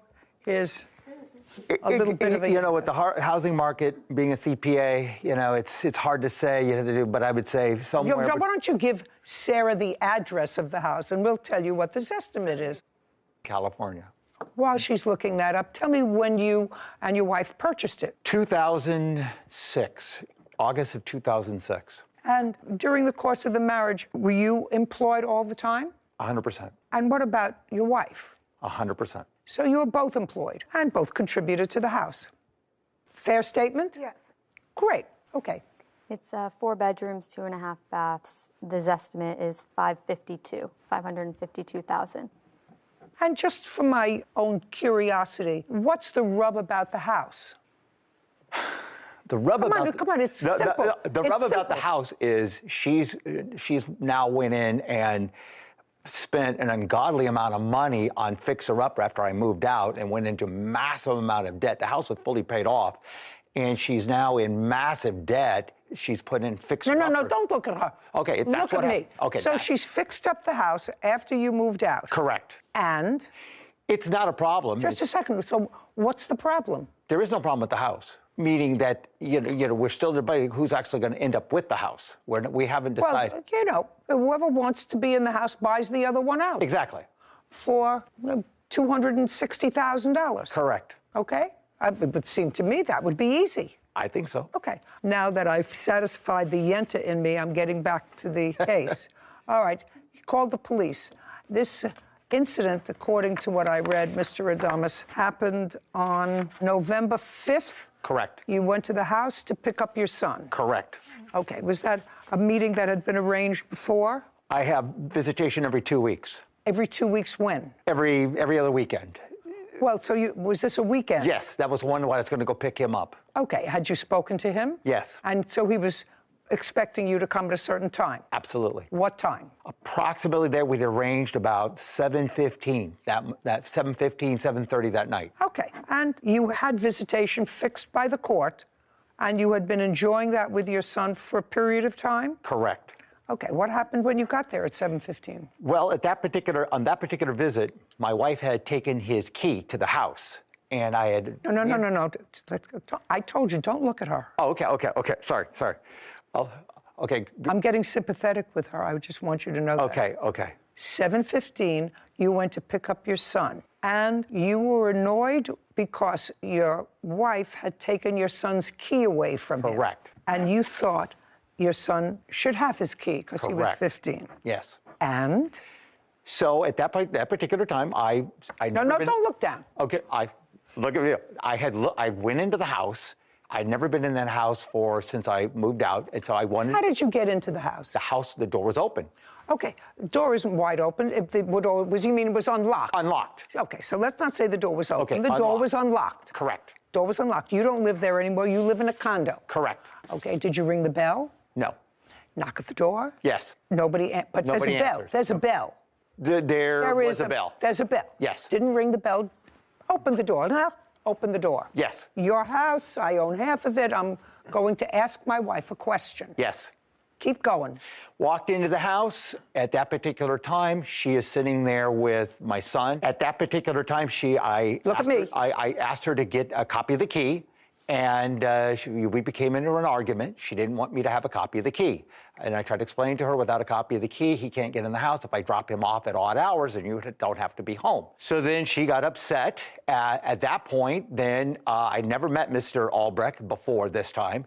He comes storming down the stairs. Mr. Albrecht is then, I think Mr. Albrecht's coming to beat me up. He is storming down the stairs. I have since learned that Mr. Albrecht... Just stop. Okay. Just pay careful attention to me. So far, you're in the wrong. Okay. Let me just tell you. Okay. So far, from a legal perspective... Right. ...and a common sense perspective... Okay. ...you're in the wrong. I'll explain why in a second. So I walk into the house. We got past that. Okay. We got past that. So now you want a copy of the key, and she says no. I don't care if you want to give it to your parakeet. Okay. You're not entitled to a copy of the key. Okay. Let's start right there. Okay. And let's start with my first point is if you're going there to pick up your son for a prearranged visit, yes, you don't walk into the house. You have a 15-year-old son. A 15-year-old son has a phone. I tried to call him, yes. Oh, he tried to call, and what happened? He said he was there, that he said... Be very careful what you say to me. Okay, he You was called there. your son. And I called my son, be ready to go. He said, okay, I'm ready to go. That was at about 7 o'clock. Yes, approximately. What do you mean, yes, approximately? Yeah, I was probably on my way to pick him up. And so when I come up there, I call him on the phone. Okay, he's ready to go. Yes, are you ready to go? Okay, so you walked in. Okay. You had no right to enter the house. Did not know that. Well, you had no right to enter the house. You knew that your wife changed the locks. I did not know at that time she had changed the lock because the door was open. I had not been No. Listen to me. You went there because, Mr. Adonis, you have to be a two-process thinker, sir, before you give me a lot of baloney. Frank grins. Caption coming up. You knew that your old key didn't open the house. Otherwise, you would have said, your mother took away your key. I'll make you another key from my copy. True. True. Of course it's true. So, you know. And later today. I wasn't allowed to live with my dad and stepmom because they moved into a 55 and over neighborhood. When? They... If you tell the truth, you don't have to have a good memory. A courthouse. The Judy Justice logo appears. In the courtroom, Frank and Willie. Frank Automitis claims his wife's boyfriend, Willie Albrecht, wrongfully called the police while visiting his own house. Okay, if you needed a copy of the key to a house that you partially own, yes, you would have had a key to the house. Correct. You didn't need a copy to make because you would have had one. Okay. So you knew that your old key didn't open the house. Otherwise, you would have said, your mother took away your key. I'll make you another key from my copy. True. True. Of course it's true. So, you know, so he called the police and he said you were trespassing. No, he didn't say that at all. What did he say? He said he told me I was trespassing. Then he called on the phone, and when he's on the phone with the police department, he is telling them that I am now committing domestic violence. Now, that is a very serious charge. I mean, okay, we can debate about my access to the house, but when you call the police and say that I'm committing domestic violence, which is a crime in the state of California, that's a game changer. So I want to ask you a question, Mr. Adonis.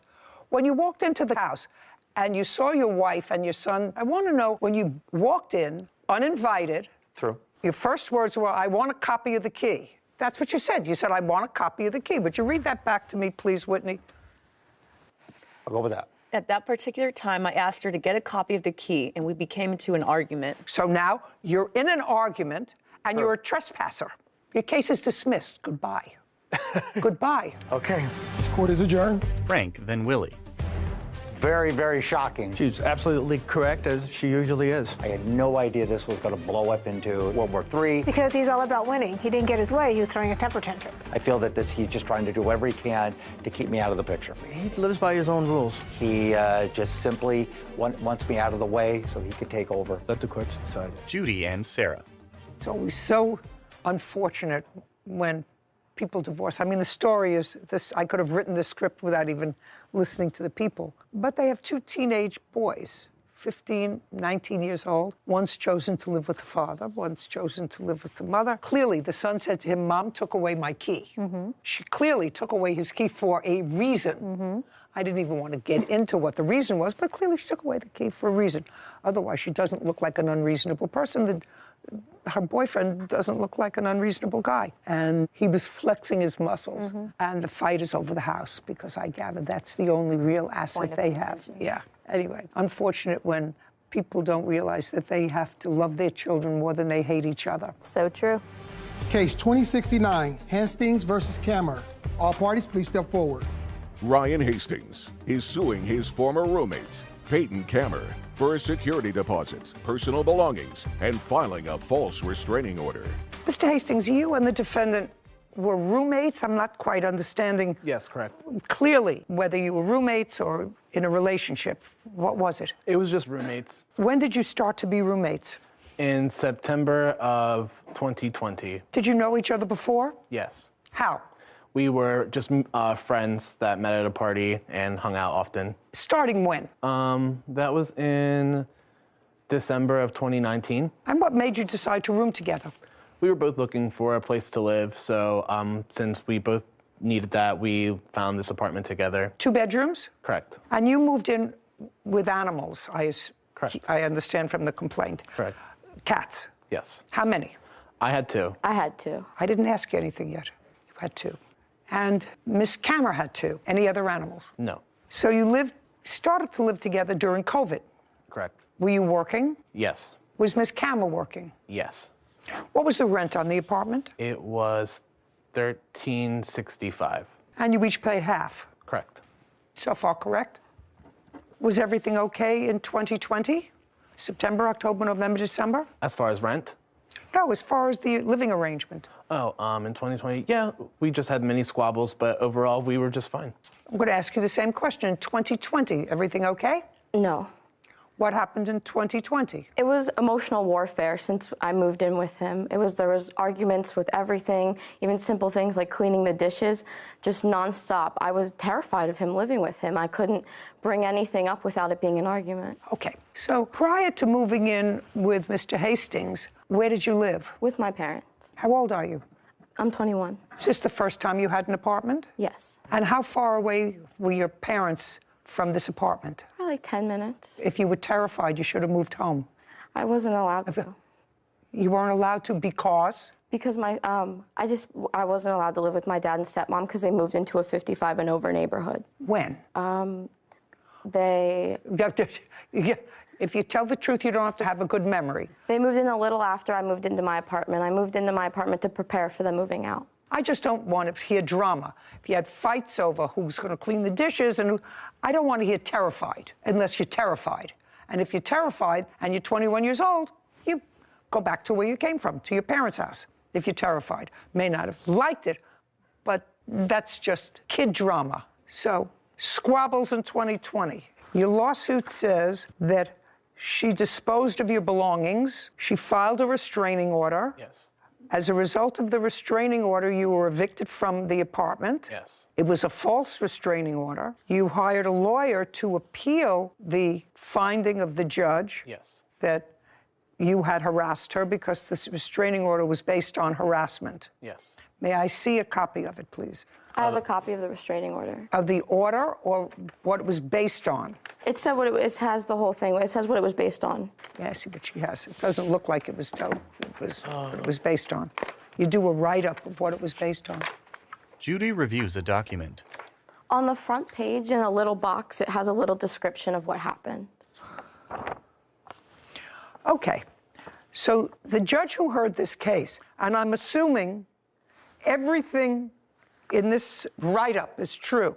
On the above date, which was the 7th of September 2021, on the above date and time, defendant and the plaintiff engaged in a verbal argument over household chores. The defendant then made comments to the plaintiff that he would go crazy on her and raised his fist. The defendant stated this multiple times and started shaking in anger, causing the plaintiff to be in fear for her life. And you had a hearing on this? Yes. You had a hearing on this. You told this to a judge? Yes. Yes. I want you to tell me what you told the judge, or did you tell the judge anything? I told the judge that I was raising my voice, but I was standing a good amount of distance away from her at the time, and that I was shaking because I wasn't being listened to, and that was it. There was no physical interaction there, only verbal interaction. Caption coming up. Did the judge say to you, how would you describe shaking in anger because you weren't being listened to? I was shaking just because I was angry. I was just trying to keep my composure. Well, that would frighten me.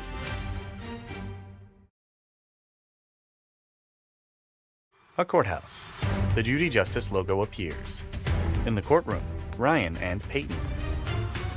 Ryan Hastings claims his former roommate, Peyton Kammer, owes for a security deposit and personal belongings. Peyton is countersuing for rent and emotional distress. Now, tell me, did the judge say to you, how would you describe shaking in anger because you weren't being listened to? Can you repeat that question? I don't know how you were shaking. You mean you... I was shaking as in, like, I was shaking just because I was angry. I wasn't being listened to. I was trying to keep my composure, so I was just shaking. Well, that would frighten me. actually, I don't know whether I put you out of your house, but that would frighten me. Mr. Hastings, where are you living now? I just moved into a new apartment. With whom? Myself. Better? Yes, and my cats. Perfect. Yourself and your cats. Great. Now, I'm going to tell you, Mr. Hastings, if that happened to me with a man who was larger than I was, that might frighten me if he appeared out of control. So I'm dismissing that part of your complaint, which seeks damages for a false restraining order. Okay. What you actually just testified to me, and I took everything that she said in her complaint against you. I didn't even have to ask her. I wanted to know what you told the judge. Of course. Then it was a reasonable issuing of a protective order, just to make sure that it appeared to me what you were testifying to is that she couldn't tell the difference whether you were composing yourself or whether you were out of control. Okay, so it was. May I interject and just say that the restraining order was repealed and remanded, saying that the court did not find sufficient evidence to impose the order. And whether it was or not, I don't care what I'm not sitting as an appellate court. Okay. I'm sitting as a trier of fact for the first time in your civil action. And what you told me, in my judgment, was sufficient for a judge to say, you know, I don't want to preside over an assault case or a homicide case. This guy says he was shaking. She says he was shaking in anger. You say I was shaking to try to maintain my composure. Well, I'm not going to worry about them. Let him go find someplace else to live, which is what he did. So I think that that's reasonable. Money owed for return of security deposit. Now, he was put out of the apartment. He put in security deposit. Correct. And he was put out of the apartment. How much security deposit did he put in? $682. Are you still living in the apartment? I am. Okay. When he moved out of the apartment as a result of this restraining order, was there any damage in the apartment that he caused? No. Then you have to give him back his $682, because any damage that would have resulted since he moved out would be your damage, okay? That's fair enough. $682, that's your security deposit, sir. Return of belongings. Okay, so when you were told that you had to vacate the apartment, tell me what belongings you left in the apartment which you think she still has, which belong to you. I do not believe she has anything of mine left in that apartment. Well, what do you think she owes you for? I am seeking the money for those items because they were thrown away. What items? So I had a bed. Just a second. Yeah. You had a bed and there was a major flea problem in the apartment as a result of your cats. Correct. Okay, she threw away the bed. What else? Okay, there was a Nintendo Switch. Do you know what that is? Nintendo Switch? I never found that. I believe he took that the night with him. Okay, she didn't have it. She didn't throw it away. What else? I also had a hookah that was in there. What, a hookah? Yeah. Do you have his hookah? No. Go. What's next? Okay, if you have to think about it that hard. I'm sorry. Sir, we're finished. She owes you back your security deposit. Okay. That's $682. You have a counterclaim. Most of it is nonsense. Your counterclaim for emotional distress. Forget that. Only one emotionally distressed usually in this room is me. Money owed for the month's rent, for a final month's rent. What is that? He didn't pay the month of September. He was late on it. The month of September. But that would have been the $682. Was he there in September? September 1st would have been the day that the money was due. No, when did he vacate the apartment as a result of your restraining order? September 7th, when the night of the mistake, but he was late on rent often. $682, that's what he gets. Yes. As he gets a security deposit back. Your counterclaim's dismissed. We're finished. Thank you very much. Thank you. This court is adjourned. Peyton, then Ryan. I don't really disagree with anything. Everything went perfectly the way I would have hoped it went. I'm glad I got my security deposit back, but I could have definitely been compensated for the items that I lost. I mean, he got a little money out of it, but way less than he thought he would. It's a good day. Sometimes I can get anxious, but I would not hurt anybody physically. I hope he gets some help. Me and my cats are the best trio. Judy and Sarah. You know, I remember from a very early period in my life when I started college that I wasn't really good at having a roommate. I think you must have passed that on to me. I did, especially one that you don't love. You know, it's hard enough to live with somebody that you love. Mm-hmm. You know, get irritated. You know, she said they fought over dishes and not doing the dishes. Well, you know, you've lived with us, so, you know, I have that argument all the time. But I love him. Yeah. It's very hard to deal with somebody schmutz that you don't love. Got to be careful and pick someone you really think and cross your fingers and toes. Actually, Sarah, I don't think you should pick anybody. I think that what you should do, if you can, is live in a shoebox by yourself, if that's all you can afford. Yeah. You know how many roommate cases we've done just in the last couple of years? All with stress and... For a phone and gas money. Court come to order. All rise. Have a seat, please. Kevin approaches the bench. Case 2087, Self versus Stroger. Thank you. You're welcome. Judy turns to David. Your last name is Self? That's correct. There are two parts to your claim. I'm going to get and take your hands out of your pockets. Sorry about that. I'm going to get and dismiss one of them and get to the one that is important. You and the defendant were in a dating sort of relationship. That dating relationship sort of continued for a while. At some point, you had an argument and she left you. She stranded you. That was in July of 2022. You say you had an argument, she drove off and she left you stranded. You had to get a hotel for the night. You had to pay a friend for gas money. Blah, blah, blah, blah. Correct. Forget that. That's what happens when you have a fight with your girlfriend. Okay. Have a fight with your girlfriend. How old are you? I'm almost 40. Well, for someone almost 40, they know how to get home. Correct. Okay, good. So let's get to what your lawsuit is. It's really about a phone that you say the defendant is responsible for losing or taking. Taking. I have video to taking. And the defendant in some way acknowledges that she disposed of your phone, and she says she had very good cause to dispose of your phone. She's going to tell me why. So I'm going to get some dates from you, Mr. Self, and I'm going to, at the same time, explore what I see is her answer and her counterclaim. Okay. Now, after the two of you had broken up, Miss Stroger was at a bar, and she was at a bar on what date? I would say that would be the 16th. It was actually on the 19th. August 2nd. Was it August 8-2. You see how... She knows better about these dates than I do. Well, but it's your case. I understand that. So let's say she's right, that it happened on August 2nd. Okay. And at that time, the two of you were no longer dating or a couple. Yes. And you were going to a bar. And when you got there, was the defendant there? Not that I was aware of at the particular time. You didn't see her? I didn't see her, no. What time did you get to the bar? I'd say about 4 or 5. Anybody else at the bar? There's quite a bit of people there, How many people? I'd say about 30. Anybody you knew? Quite a bit of people. Of the 30 people there, how many people did you know?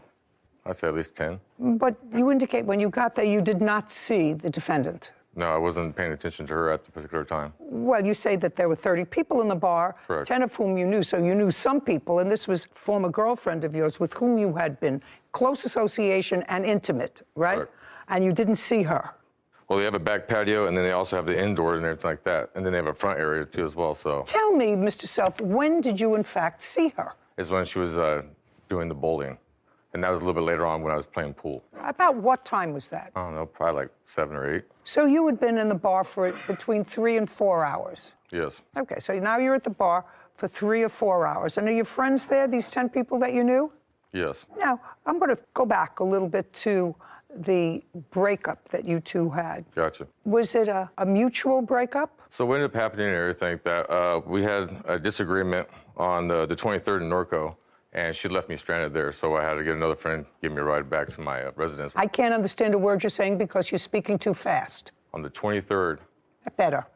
she left me at a barbecue and had a friend give me a ride back to Riverside, California. A friend who was at the barbecue? Yes, that's correct. Okay, so you were at a barbecue with her. That's correct. And that was how far away from where you were living in Riverside? I'd say about 20 minutes away. And your friend was at the barbecue, and after you had an argument with her, your friend took you home? Prior? No, not prior. Is that what you just said to me? In Norco, California, is when she left me at a barbecue. And then at the bar, or when we were down in Huntington Beach on the 30th, she left me. I have video that shows all that. All right. I asked you whether the breakup was acrimonious. So one time she left you at a barbecue where you knew somebody who drove you home. Correct. And you didn't stay in a motel, you didn't do anything else. Okay, good. And then she did it again. Yes. Is that what you're saying to me? Yes. And the second time was when? It was on the 30th. Okay. And that is the time when you say you had to spend some time over. So after she left you the second time, Yes. is that when you no longer communicated with her. That's correct. Did you say, why did you leave me? How dare you leave me? You didn't have any communication by text or phone or anything else, is what I'm asking you. So her cousin's supposed to play in a band. We showed up late. She was upset and distraught about showing up late. Who showed up late? We did, because I was with her. I just need a date of that, on the 30th. sir. I have on the 30th, so she was upset that you showed up late, and? We showed up late to her cousin's thing. They're supposed to be at 2 o'clock. We got there about 2:05. She's upset about that. When we were driving down the road, because we're trying to find parking, which everybody was around and everything, she was getting upset and getting angry with another driver, to the point where I had to pull the e-brake to stop the vehicle, as I thought she was going to run into it. And then what I tried to happened? de-escalate the situation as much as possible. Mind you, there's 2 minors are in the back. I would just like to know, was the breakup, I'm trying to figure out, was the breakup acrimonious or mutual on the 30th? Who broke up with whom? She left me. She left you there. That's correct. On the 30th. After she left you there on the 30th, did you have any communication with her? I was done with it. Just a second. So after the 30th, you didn't see her or communicate with her until you saw her on August 2nd, is what you're saying? Yes. I didn't see her again. Didn't see her again or communicate with her from the 30th of July until August 2nd, a few days later. Yes. Is that what you're saying? I believe so. I can look at my records right now to see, but I don't believe I gave her a call or anything like that. Okay. And when you saw her at the bar that you were in, you saw her later between 6 and 7. She was bowling. Mm-hmm. It's not an answer. The answer is yes. Yes. She was bowling. You were playing pool. Correct. And what this is about is your phone, which Yes. you're missing. So tell me about the phone, sir. So I have a Note 10 Plus that was behind the bar at the time, instead of going to my vehicle, which I typically charge it from that Just a second. So you were charging your phone at the bar. Correct. When had you put the phone in to charge it? Later on that evening, around 10, maybe 11, I'm guessing. 10 or 11? I'm Just a second. 10 or 11. So, because there's a few times I actually go in there, I charge it, then I use it for a little bit. well, go back but there. you saw it the last time. I apologize for that. Last time you saw it, you plugged it in. It was like 10 or 11. So now you've been in the bar from 4 to 10 or 11. Yes. And she was there, at least as far as you know, from about 7 to 10 or 11. Yes. Keep going. So I charge it, and What were you doing with the phone all evening? talking, texting, texting and stuff like that. Texting? Communicating, yes. To whom? Friends. Friends. What's going on, social media, all the good stuff. Okay, go ahead. So anyways, I was playing pool. I went outside, had a cigarette, and then that's when she, at 12:33 is when she ended up with her girlfriend looking around and all this other stuff. Like I stated before, I have the video that shows that on the camera. Would you like to see it? So far, I'm not understanding you. So why don't you explain it to me, and then you can show it to me. So far, it's all a jumble. 12:30 at night. 12:33 is when she stole the phone. Is when she stole the phone. That's correct. And you bought the phone when, sir? About 2 years ago. And how much did you pay for it? I don't know, I think like $800, $700. Well, this is your case. How am I supposed to figure out? You're suing for a phone that she took. How am I supposed to figure out how much she owes you for the phone if she took it? I don't know how much I paid for it, but I know it retails for about $1,200. Show me. So I got the case cover. What kind of phone was it? Note 10 Plus. The Samsung Galaxy Note 10 Plus is typically $395 to $512. At this point in time, yes. Well, that's what it would cost you to replace it. Okay. Now, you do not deny that you put your hands on his phone in a manner in which you intended to have it removed from his custody, which means, according to you, you took the phone out of the charger and threw it in the trash or trash someplace. So far, Mr. Self, the defendant acknowledges that she took the phone and trashed it. All right. And I want you to make sure that you answer my questions carefully. While you were at the bar between 7 and 12, did you ever show anyone at the bar a photograph of the defendant? No, I did not. Now I'll hear you. So I got to the bar around 8:30 because I played darts that night. I did not see the plaintiff. I was playing bowling. There was an arcade game. And when he came in, he started showing videos of me. That's incorrect. Don't speak. Caption, coming up. There is a protective order in place, and if you want to vacate that protective order because you question service, you better do so. In the meantime, I suggest you stay very, very far away from her.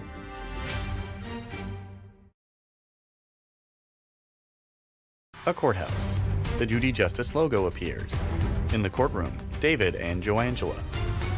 David Self claims his ex-girlfriend, Joangela Stroger, owes for a phone and gas money. Joangela is countersuing for harassment. Now, did you see him showing videos of you to anyone at the bar? I saw him showing videos. But didn't see what they were? No. I would never do such a thing. Apologize. Could you stand up, please? Absolutely. A blonde woman rises. Do you know Mr. Self? I do. Tell me your name. Amy? Amy what? Clack? Were you at the bar on the 2nd of August? I was. And you know the defendant? Yes, she's a friend of mine. And what about Mr. Self? How do you know him? As her ex-boyfriend? Be careful of what you answer me. Did you see what Mr. Self was showing on his phone? I did not see what he was showing on his phone. I saw him showing the phone, and I had friends who came up to me to see if I had seen it. You can't tell me what your friends told you. Understand. You can sit down. Now, Ms. Stroger, your answer, and of course your counterclaim, involved the fact that Mr. Self was showing intimate pictures of you that he had maintained on his phone. So far, we don't have a witness to that. So what I want you to tell me is whether or not you personally had a conversation with Mr. Self about those videos on that night on August 2nd. I asked him not to show video of me around the bar that night. You did have a conversation with him? Yeah, because he approached me. Put your hand down. I want you to tell me about the conversation. He approached me basically... I don't want to hear basically. He approached me what time? Saying hi about 9:30 that night. Approached me saying hi. I told him I didn't want anything to do with him, that I had seen him showing videos, and that I was told that it was sexual videos of myself. And what did he say? He said he can do what he wants with his phone, and walked away. Do you recall that conversation, Mr. Self? There was no conversation that took place. The only video... No. Slowly. There was no conversation, that took place. That took place about anything like that. What video I did have was her being irate over there in Huntington Beach. So if you'd like to see that too as well. No, I'd like to see the videos that she says that you have of her on your phone. I don't have any videos of her like that on my phone. Did you delete them? I don't have... Just a second. Oh, he has a new phone. Got it. He has... just on them. He has a new phone. Well... I did have a letter stating that he did get the backup, and he's got all the videos again. Oh, I'd like to see that. I do have a backup. Once I... Just a second. Okay. He sent this to my boss at 1:30 in the morning. 2:43, sorry. Judy reviews a document. Mr. Self, this was sent by you to her boss on the 9th of August. Okay. Would you tell me the purpose of sending this letter to her boss? She does very good at showing that she's a good person and all the other good stuff. No, I don't think... Listen to me. I don't necessarily think anything. Okay. I think any woman that allows photographs to be taken of her, intimate photographs that she would not want put on the... I'm speaking. Okay. I'm speaking that she would not want posted on the front page of a local newspaper. Correct. I think that that's foolish. Yeah. I do. And I know a lot of people do it. I do a shout out every once in a while and say that that's stupid to do. And I think certainly if you were showing those videos or those photographs to anyone at the bar because you were annoyed with her or whatever, you thought it was fun, I think that that's childish. Sad, maybe worse. What I want to know is, after this all happened, why you sent this email to her boss. Because the thing is this, that she is trying to pin me as a bad guy or something like that, is what she's really trying to do. She's trying to manipulate it to be on her side. She lies and manipulates all the time. And I've seen that because I was with her. I should know. Okay? The thing is this, I have the video of her over there in Huntington Beach being irate, unable to have a conversation. I don't care if she's irate, sir. Right now, she has no proof that you were showing videos of her at the bar that evening. Yes. You don't have that because that's your counterclaim. And if you don't have that, then I have to dismiss your counterclaim. But there's also harassment and stalking that he's been doing. Okay. I have to dismiss that part of your counterclaim, which is for revenge porn. Okay. Now, you're going to tell me about the stalking, and first I'll take a look at a police report. The police report, unfortunately... Just a second. If you don't have it... I have a restraining order, and the police... Just a second. Do you have a restraining order that's in effect now? Yes. I'd like to take a look at it. Also, Your Honor, too, I have also... No, I'm not. Okay. I didn't ask you anything. Joangela hands a document to Kevin, who brings it to Judy. She reviews it. Were you at a hearing, Mr. Self, on this protective order? I never even got served papers at all for anything. I have proof of service. Was there a signature on it? Well, Mr. Self, she has a restraining order and the hearing date was August 25th, 2022. She appeared. You're supposed to stay away from her. I'm just telling you. And I'm telling you, considering the fact, and I don't know whether you were released from prison recently. Are you still on parole? I'm on parole right now, yes. Okay. Well, I didn't ask you anything. Well, if you're on parole, Mr. Self, and you say you weren't served with this restraining order, I would strongly advise, sir, that you retain counsel and question service. Yeah, I've contacted my probation officer. They're well aware of the situation. Don't tell me what they're aware of. I'm telling you that there is a protective order in place. Gotcha. And if you want to vacate that protective order because you question service of that protective order, you better do so. Okay. In the meantime, I suggest you stay very, very far away from her. He called me yesterday. I called you yesterday? Yes. Don't speak to her. Tell me what the conversation was yesterday. I was on my way to work, and I didn't know the phone number, so I answered it, and he said, please just give me a minute, and I hung up. Did you call her yesterday from that phone? There is a phone. Just a second. That would be a yes. Yes. Okay, and you know this situation is hostile. Yes. And you knew you were coming here today. That's correct. Would you tell me, please, why you called her yesterday? I didn't mean to call her by any means. I pocket dialed her. Well, if it butt called her or pocket dialed her, sir, that means that you were able to transfer all the information that you had on your old phone into your new phone, because after the experience that you had at the bar, there would be no reason for you to have her number in your phone. I know. Unless you just transferred. I got it right here. Well, if you got it, listen to me. If you got it right here, then it wasn't a butt call. So you can either butt call when, am I wrong about that? You know, I'm not technically sophisticated, but I do know this. I can't think into my phone. Now, maybe there is a phone that you can think into. I'd say, well, I have her number right here. I can't say, am I missing something here? You might only butt dial me because I'm in your favorites, but... Caption coming up. Why would you send this to her boss? It shows that she lies and manipulates and all sort of stuff to get her way. I'm at a point where I don't actually believe that you didn't show some photographs of her around that bar.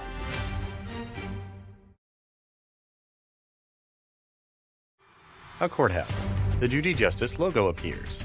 In the courtroom, David and Joangela. David Self is accusing his ex-girlfriend, Joangela Stroger, of throwing away his phone. Joangela is countersuing, claiming David shared private photos of her. Okay, so you called her. You want to tell me why you called her yesterday? I accidentally called her. What's her number doing in your phone? Because I keep all the numbers and everything just in case I have to get a hold of somebody. Because you know how many times I've been with her and back and forth, back and forth, back and forth? Yeah. Tons of times. You know what I mean? You know, sir, something, Mr. Self. I don't believe you, sir. Okay. I don't believe you, and I don't believe that there was ever any reason for you to contact her boss. I think she has an order of protection. Okay. I'd like to see proof of service. Do you have it? Yes. Oh, it's not connected with that. I'm sorry. If not, I have a picture of the service in front of his house. Yeah. Server's name. So it was personal service. And I do have a video after the fact of what she's talking about, the individual coming to the house. So I recorded I'm just reading the proof of service, sir. You said you weren't served. I'd like to see proof of service. If you had proof of service, you were served. I wasn't served. Okay. Just because you take a picture in front of the house and everything doesn't necessarily mean anything. Oh, yeah, it does. Why is that? I wasn't even at the residence at the time. They took a picture of me. Yeah, I would suggest to you, Mr. Self, Stay away. I would suggest to you that hire a lawyer. Okay. If you think that the service was improper, I'm satisfied with it, and another judge was satisfied with it, and I still don't understand why you wrote to her boss. Why you wrote to her boss afterwards. Any other communications? To my boss, yes. May I see it, please? Joangela hands a document to Kevin, who brings it to Judy. She reviews it. Well, this is also written on August 9th, sir. This is from you, and it's a very graphic email to her boss. You want to take a look at it? I do indeed. Mm-hmm. I'm going to show it to you. Okay. Joangela smirks. Thank you. Kevin brings the document to David, who examines it. So this is really just stating the individual that they hired, No, I'm just asking you whether you sent that to her boss. That is my email address, and that looks Yes, like my so- writing. That's correct. The question is, did you send that to her boss? Indeed. Okay.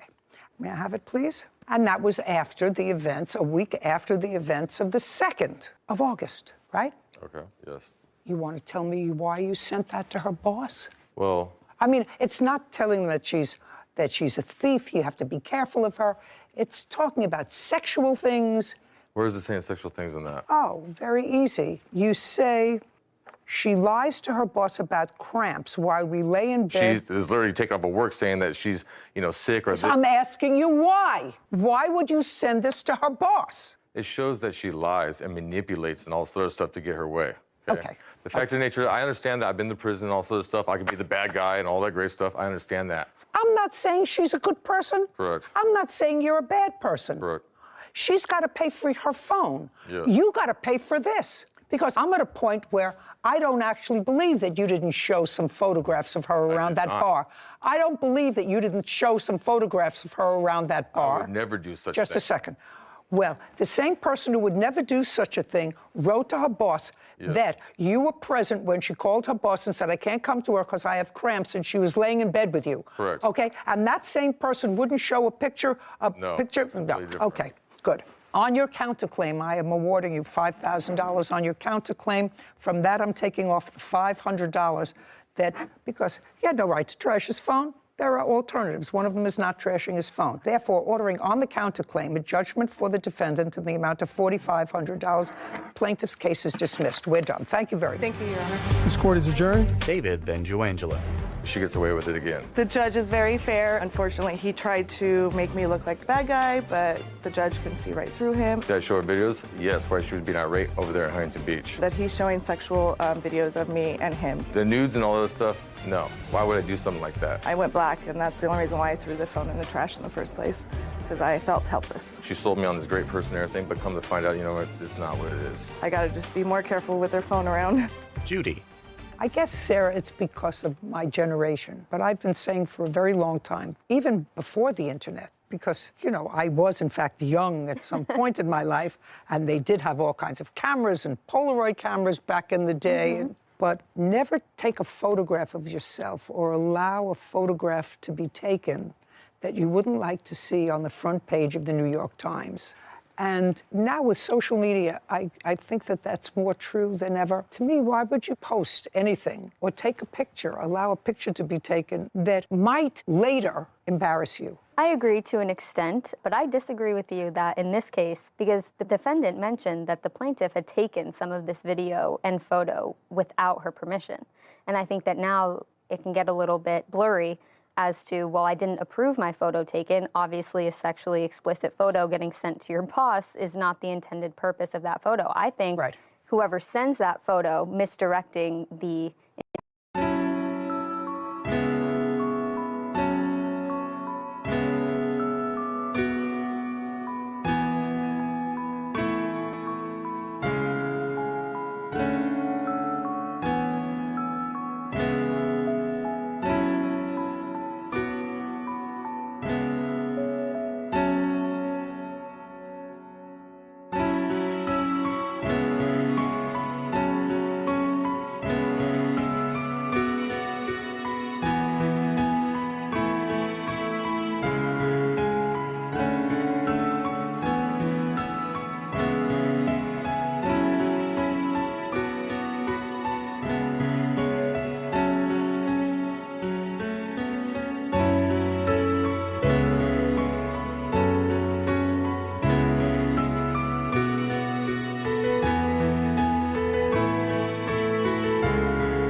Gilbert for car damage. Court come to order. All rise. Have a seat, please. Hello, Judge. Case number 2084, Popyachev versus Gilbert. Thank you. You're welcome. Mr. Popyachev, you were driving in your car, 2008 BMW. That's correct. And that was on the 14th of November of That is correct. last year. Tell me what time of the day this accident happened. It was approximately 3:15 p.m. So daylight hours. Yes. And tell me where you were going. I was going eastbound on Sunset Boulevard in Beverly Hills. I was driving Eastbound on Sunset Boulevard in Beverly Hills. I was driving in the right, so-called slow lane when I tried to make a right turn. Where? It's a intersection. The name of the street is Palm Drive. Is that intersection controlled by a light or stop sign? No, there is no stop sign or a light. At that intersection? That is correct. I assume somebody has a video or a photograph of that section that would demonstrate that there is no light. You do. Is there a light or a stop sign at that intersection? No, Your Honor, there's not. Did you put on your signal indicating a right turn? Yes, I did. How far from the corner? I can't state distance, but it was approximately 5 seconds before I reached the intersection. Was there traffic that day? Yes. A lot? Very light. It was Sunday. So far, Mr. Gilbert, is that correct, that there was light traffic on that day? Yes, Your Honor. And you were traveling on a motor something called a Vespa, which is a small scooter, yes, Your Honor. but motorized. Yes, ma'am. And I don't know about these things, does a Vespa have to be registered and have a license plate on it? I do have It's a yours. license plate on the Reddit. Okay, so your Vespa is registered as a motor vehicle, and you have a license plate. Yes, Your Honor. Now tell me what happened, sir. As I proceeded to make a right turn onto Palm Drive, I just heard an airflow. It was a big bang. It was an impact. On your passenger side? On my right passenger side. And I realized that there was a small motorcycle or a moped that hit my vehicle. Hit your side. And you were the person riding that Vespa? Yes, Your Honor.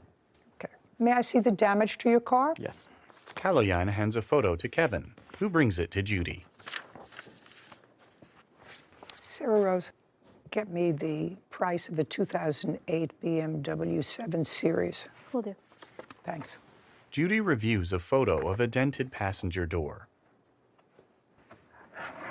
What you're talking about is this damage, sir. Is that correct? Yes, front passenger. I see. Yeah. I've just made a circle. Can you see the circle that I've made? Yes, that is correct. Okay.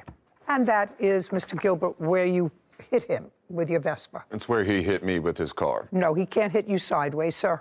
He sideswiped me. He can't hit you sideways, sir. He can't slide into you.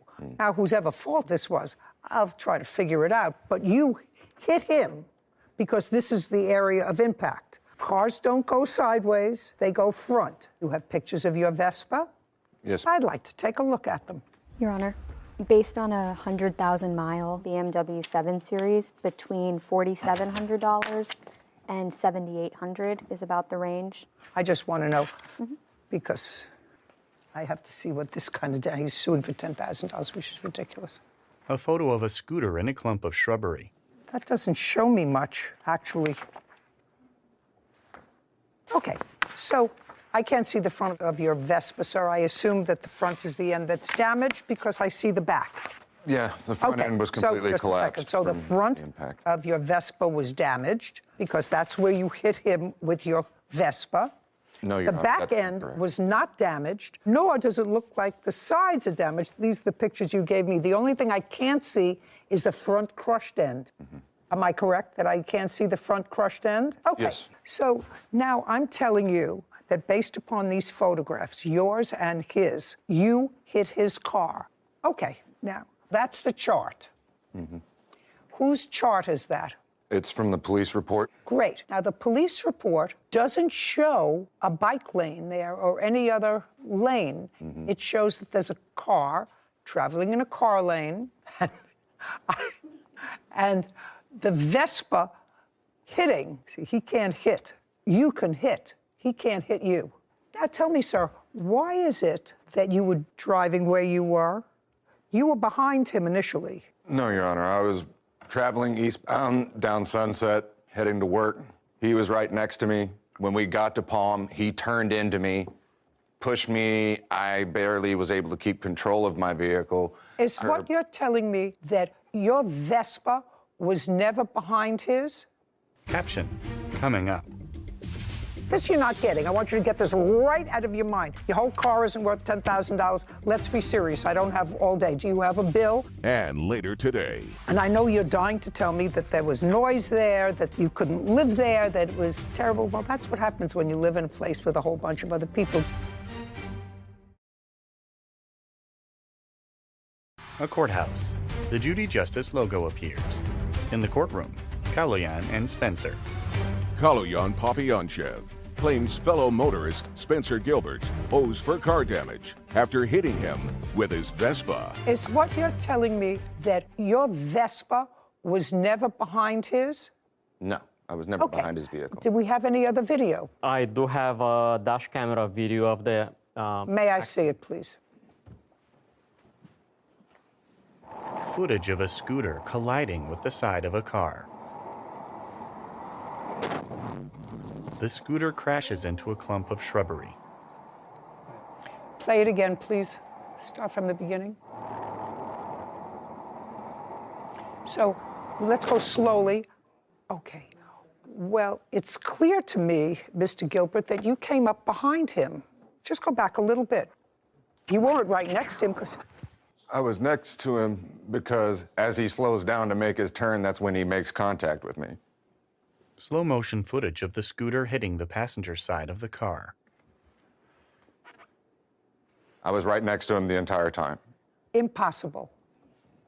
May I see the police report, please? Yes. There's actually 2 police reports. May I see them? Was anybody given a summons on that day? Nobody. Neither party was given a summons. Is that correct? Not that I know of, Your Honor. Judy reviews the police report. Okay, so this is the narrative after witnesses were questioned, and the opinion based upon the witnesses' testimony and yours, and the fact that the police officer actually heard in the video the clicking of the turn signal indicating a right turn approximately 5 seconds before the right turn was executed according to the police officer as a result of viewing the cam that he had, the video, that he was making a slow right turn. He had turned on his signal approximately 5 seconds before, and you were coming up on him on your right. And it says, based upon the video footage, I determined that the first car, and that would be his, should not have been placed at fault for this collision because he activated his turn signal and made a safe turn to go southbound on Park Drive. The fault of the collision is on the part of Mr. Gilbert for violating 21755 CVC, which states in part that the driver of a vehicle may overtake and pass another vehicle on the right only under conditions permitting that movement safely. I'm reading you the police report. Do you have another police report? Yes, I do, Your Honor. Prior to this or after this one? This is the only police report that I know of. Oh. I wasn't aware there was 2. Well, this was a supplementary police report. What is the date of yours? All I have is what my lawyers gave me. Oh, well, I'm going to show you this one, sir. Yes, ma'am. And this one was after viewing the cam. Yes, Your Honor, my police report predates his. Predates it. Well, that's after the officers looked at the dash cam, heard the signal, and saw you coming up from behind. I'll take it back now. I've seen the damage on your car, sir. Yes. Which, while I wouldn't like to have it on my car that's 14 years old, it is on your car. It's not worth $10,000. Your whole car isn't worth $10,000, sir. So if you want to show me a reasonable estimate for fixing that, I'll be more than happy to look at it. Yes, I do. And this estimate was given to me by the only body shop that is authorized by BMW. Well, find another body shop for a 14-year-old car. I'm certainly not going to consider giving you anything near the value of your total car for something that is on the door of one side of the car. Have you had the car fixed, sir? I had the entire door replaced, but it's still... Replaced by whom? By a body shop. Good. Yeah. And if you had the whole door replaced, you must have a bill. This you're not getting. I want you to get this right out of your mind. Your whole car isn't worth $10,000. Let's be serious. I don't have all day. Do you have a bill for the door that you replaced from a body shop, which is what I said a moment ago? No, I do not have it with me. The vehicle is still due paint and dents and scratches repair. Well, they're going to fix the car, and if they can fix the car for $2,000, have it fixed. That's my judgment. Judgment for the plaintiff. We're finished. This court is adjourned. Spencer, then Callahan. Certainly not happy about it. I'm happy. It is something. The problems that this gentleman's caused my life. It happened in about 2 seconds. I was like riding right next to the dude, and he just turned into me, and I went into the wall, and that was pretty much it. I had to call 911 immediately because I wasn't sure if he's dead. Because of what he did, I wasn't able to go to work for 2 weeks. I lost 2 of my jobs. First thing to do is you call 911 and then deal with, the rest of the circumstances. Sarah and Judy.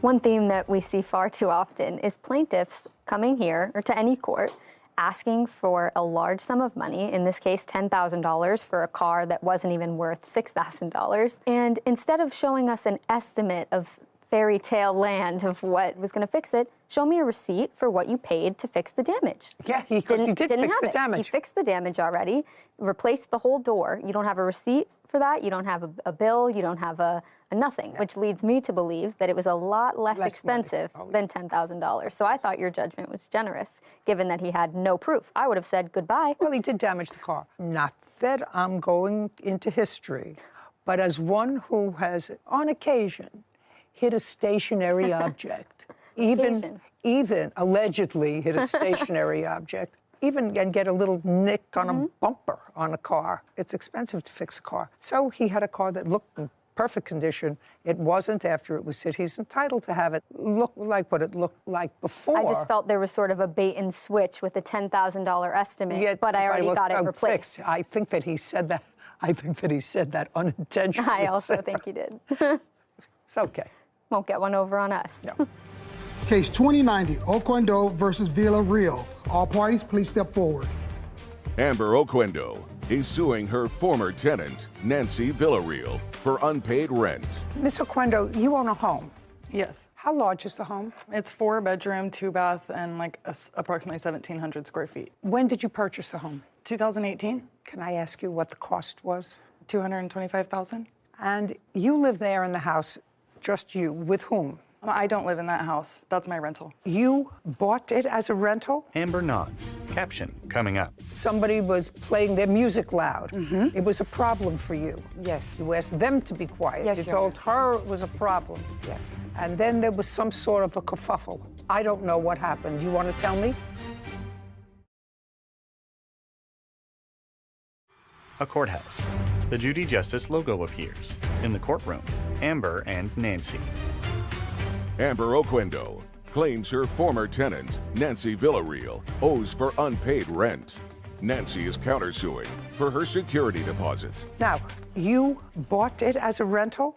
You bought it as a business? Originally, I purchased it and I lived in one room. My kids shared a room and I rented 2 rooms until I was able to establish basically a history of being a landlord. And I then purchased another home and I live in my own residence, and that one is fully a rental as of now. And also a resident of that home are your parents? Yes, they are in the master. And you have another tenant there? Yes, there are a few other tenants. Tell me who. So I have one tenant who has asked not to be identified by name, but he is in one room that I have marked as room number 2. And then I have another tenant who's in room number 3. And then Nancy was in room 4, and there's now a new tenant in that room. Okay, this is what it's about. The defendant was a tenant of yours. It didn't work out. And it was a short tenancy. I think it lasted no more than a month. Yeah, right. Is that right? June of this year? Yes, Your Honor. It didn't work out. She left. It is your claim that she left owing you a month's rent. And I assume from your paperwork that the month's rent was $774. So it was $650, and then the $774, the remaining difference was just for being served and then court costs. But month rent was $650. $650. And when the defendant moved in the beginning of June, did she sign a lease? Yes, and I'm just going to correct you. Sorry, she moved in May 7th, so just wanted to correct that. But yes, she did sign a lease. May I see it, please? Yes, ma'am. Amber hands a document to Kevin, who brings it to Judy. Thank you. Yeah. You have a copy of your lease, Miss Villarreal? Yes, I do. Okay, good. Judy reviews the document. So it's a month-to-month tenancy. It's an at-will with 30 days written notice. Okay. According to the lease, there was a security deposit of $650. Yes, ma'am. Did the defendant pay that when she moved in? Yes, she did. Okay, because that's your counterclaim. You say you want your security deposit back. Yes, ma'am. I assume from reading both of your complaint and answer that this turned out to be not a happy tenancy. You don't live there on a full-time basis. The defendant did live there for a short period of time. You moved in, rented a room, and you gave her $650, and you moved in on May 7th. Yes, Your Honor. Correct. And you moved out on what date? I moved out on July the 10th. So you were there for 2 months? No, I was there for 1 month. May to June, June, July. May 7th. I moved in I believe it was June because I moved out July the 7th. Our lease was signed on May 7th, so I know that. Yes, the term of the lease is beginning May 7th. That's the term of the lease, according to this. So I don't care when you moved in. Okay. The term of the lease was May 7th on a month-to-month basis. So you were there from May 7th to July 10th. So you were there for 2 months. Okay. We're going to get into the whys, wherefores in a moment, but did you pay the month of May? Yes, Your Honor. Did you pay the month of Yes, May? ma'am. Good. Did you pay the month of June? No, Your Honor. Okay. And you lived there until July 7th? No, I actually lived there until... You just told me July 10th, as a matter of fact. Whitney's going to tell me what date you gave as your move-out date. You said it was July 10th. She said, I moved out on July the 10th. Okay, July, and it was, yes. July So you 10th. were there for 2 months? Yes, Your Honor. Okay, if you were there for 2 months and you only paid 1 month's rent. Yes. So far, you owe her 1 month's rent. Did you return her security deposit? Yes. Did you receive your security deposit? Yes, Your Honor. How much? $650. Okay, so you have no counterclaim. The counterclaim is for your security deposit. The rest of it is nonsense. You moved out, you wanted to pay your moving costs, your hotel fees, and everything else. That's ridiculous. Okay. So if you've received your security deposit now, what you owe her is a month's rent, which is $650. And I know you're dying to tell me that there was noise there, that you couldn't live there, that it was terrible. Well, that's what happens when you live in a place with a whole bunch of other people. Did you look at this room before you moved in? Yes, I did, Your Honor. Okay, so you went to the house. When you went to see the house, Amber was there. She introduced herself as the landlord. That's what it says here. Yes. And she let you know that she wasn't in the house, that her parents were in the house as tenants, but she wasn't in the house. Yes. And you moved in and somebody was making noise. Somebody was playing their music loud. It was a problem for you. Yes. You asked them to be quiet. Yes, You Your told her it was a problem. Yes. And then there was some sort of a kerfuffle. I don't know what happened. You want to tell me? Yes, Your Honor. I am a federal employee, Your Honor. And when I signed this lease back in May, it states there, and I'm also in recovery, Your Honor, and it states very clearly in the lease that there is absolutely no smoking on the premises or no drugs on the premises, Your Honor. There was absolutely marijuana being smoked in the house. And right after I brought that to her attention, I then received a 30-day termination notice. Okay. Because I absolutely could not live in that house anymore with my job. I felt it was not a safe place for me. Where did you go? Just a second. Is that your son? This is my son. Okay. Does he live in the area? I know you called him and he came and helped you move. Yes, correct? ma'am. Who does he live with? My son? He rents a room with roommates. So he has roommates? Yes. Tell me where you went when you left. You didn't get a 3-day notice to quit. You got a 30-day notice from her that she was not renewing the lease pursuant to this. Right. You chose to leave in 3 days. That was your choice. Because you had 30 days to stay, and you had a month-to-month tenancy. Okay? You chose to leave. So where did you go? I got a U-Haul. I didn't really have a place at the time to go, but my boy's grandmother offered her place to me. So I stayed there for a couple weeks. She said, you pay $180. I'll let you stay here for a couple weeks until I was able to find another place, Your Honor. And then you did? Yes, ma'am, I did. Great. Okay. So your security deposit you have, and she doesn't have her month's rent, which is $650. Are we done here? Judgment for the plaintiff in the amount of $650. We're finished. Thank you. This court is adjourned. Amber, then Nancy. I am not aware of anyone using marijuana in my house. There was marijuana being smoked in the house. My dad says that he's not smelling it, so I guess I can't really attest to the legitimacy of that. It was not a safe place for me to be. Judy and Sarah. You know, some people don't realize, Sarah, that if you... Hello guys, welcome back to another video. In this video we learn how to make an Instagram post for your Instagram channel. If you have an Instagram theme page or if you want to sell services if you want to give services to anyone to make Instagram post. And if you have an online store, you can also make posts for your product. So it's a very easy process, and in this video we'll learn how to make an Instagram post by using Canva. First we'll choose a template and then we'll customize it according to our needs. So let's go. Canva from Play Store or App Store, or you can also use it from directly from your browser. You just have to type www.canva.com and you're directed towards the Canva website. And it's a very simple method of making a Facebook post. You are running a Facebook channel. If you have a business on it, if you have any other thing, you just want to make a Facebook post. This video is for you. In this video I will tell you how to make a Facebook post. It's a very simple method. Everyone can do this. If you don't know any type of editing, or you don't have any editing skills, you don't worry. You should not worry about it. I will do it for you. I will teach you how to make it, and I will teach you within 3 to 5 minutes that a best how to make a best Facebook post. You just have to use Canva app. You should have a mobile phone or laptop, tablet, or anything else, any Android or Apple device, and have an internet connection, and you can make it. You can do it. If you want to do anything, you can do it, but you have to work upon it, and you should know about how to make that thing. And I will teach you that how to make this thing. So first of all, you have to search here on Canva without wasting any time.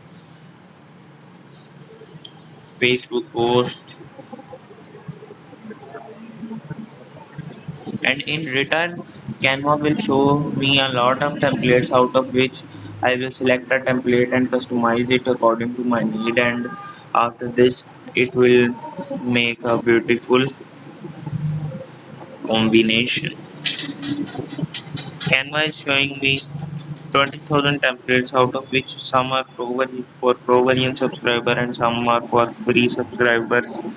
I'm a free subscriber of Canva. Pro version is the paid version of Canva. So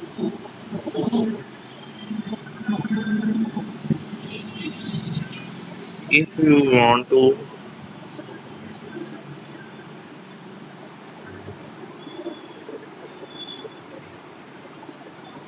make an Instagram post like this, like you have to paste your photo and write a quote on that photo.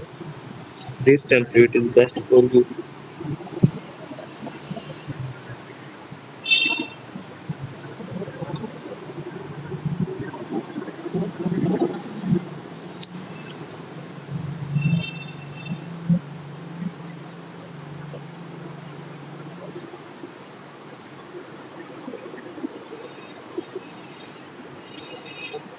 You just have to delete this image, and you can add your image here, and you can edit the text here by tapping on it, and education is the key to success, you can write here.